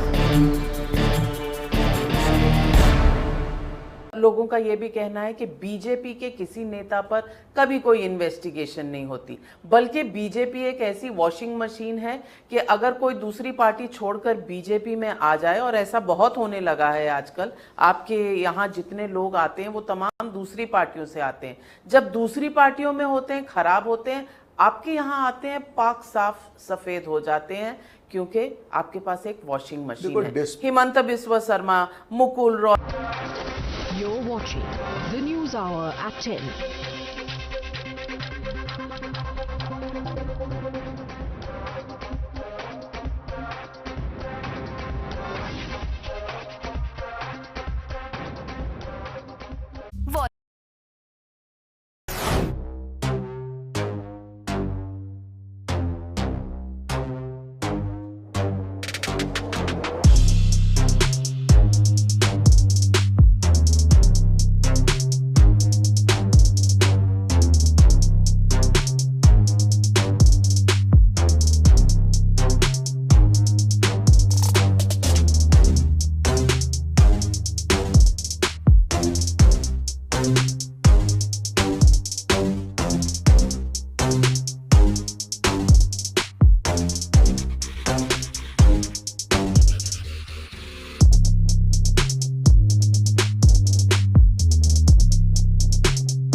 across the nation. A man named Vigneshwaran and his 14 associates tried to kidnap a girl from her home in Mayiladuthurai in Tamil Nadu after she allegedly turned down his proposal. Vigneshwaran and 2 others were arrested by police and the girl was rescued safely. The police is still searching for others involved in the mishap. Vigilance Commissioner Suresh N. Patel was sworn in as the Chief Vigilance Commissioner. He made and subscribed the oath of office before President Draupadi Murmu. Islamic Studies Department of Aligarh Muslim University will include a course on Sanatan Dharma. University says this is another step towards widening students' perspective. India recorded 17,135 new coronavirus infections in a day with 47 new fatalities. A decrease of 2,735 cases has been recorded in the active caseload in a span of 24 hours.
Narada scam, Saradha scam, ये तमाम scam पहले भी खोले गए, क्या हुआ है आज फिर तक? मैं आपको विनम्रता से कहूँ, खोलेंगे यानी आप जैसे कहते हो, पार्टी के राष्ट्रीय अध्यक्ष जेपी नड्डा जी ने पार्टी की हेडक्वार्टर इंचार्ज जी को कहा कि आप एक ऑर्डर निकाल दो, संगठन में इनको नियुक्ति दे दिया गया।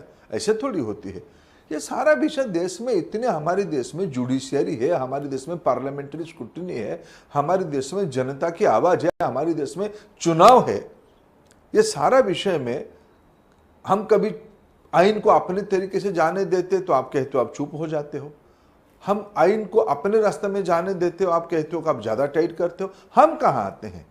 हम भी उस सारे आइन के, हम सारे स्क्रूटिनी के अंदर गए हैं। आप ये मत भूलिए कि हमारी नेतृत्व को भी आप में गुजरात में गलत बातों पे मिथ्या अपप्रचार करते हुए एक मनगढ़ंत बातों पे आपने दशकों तक घेरा, उसी कोर्ट ने उसको क्लीन चिट दिया है।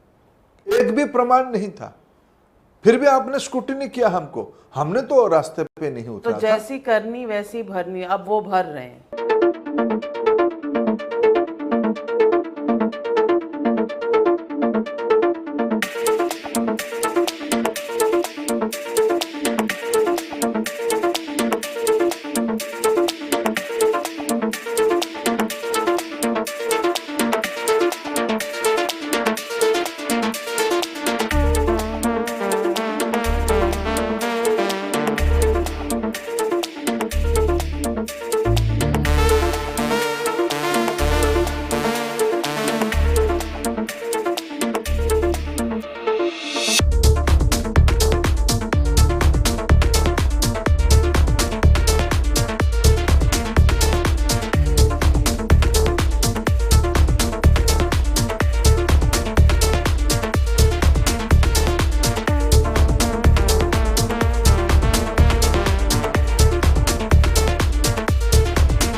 Good evening, hello and welcome. You're tuned into Times Now. This is News Now Overnight and I am Poonam Burde. Over the next 1 hour, we're going to get you all that's made headlines today, not just here in the country, but around the world as well, with Nancy Pelosi's visit to Taiwan and the domino effect it's going to have on the world.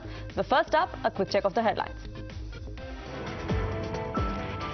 Enforcement Directorate seals young Indian's office inside Herald's house, sealed due to alleged non-compliance in the investigation.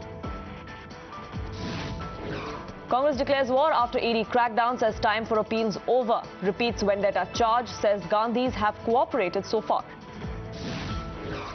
BJP rebuts protest by Congress as an attempt to save the first family, says no one is above the law and the constitution of the country.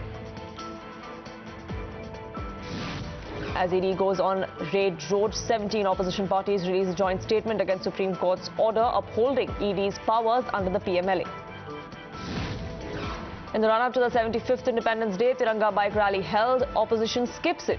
Congress and NC changed their display pictures with family holding the tricolour. Political fight erupts. Rahul Gandhi attends Siddaramaya's birthday bash. Supporters send a clear message. He is the next Chief Minister. Can Rahul maintain the balance between Sidda and DKS? Investigation in the Bengal SSC scam deepens. ED gets Partha Chatterjee's custody till the 5th of August. Remand note reveals Arpita nominated Partha in her insurance policy. After Partha, now TMC sacks MOS Education Paresh Adhikari. His portfolio reallocated. Lens on Adhikari's daughter benefiting from the job scam. Hours after Nancy Pelosi wraps up Taiwan visit, 27 Chinese warplanes enter the country's air defense zone. Beijing lodges formal protest with US ambassador to China. And Saurav Ghoshal clinches India's first ever medal in men's squash singles category at the CWG 2022. Weightlifter Lovepreet wins India the bronze.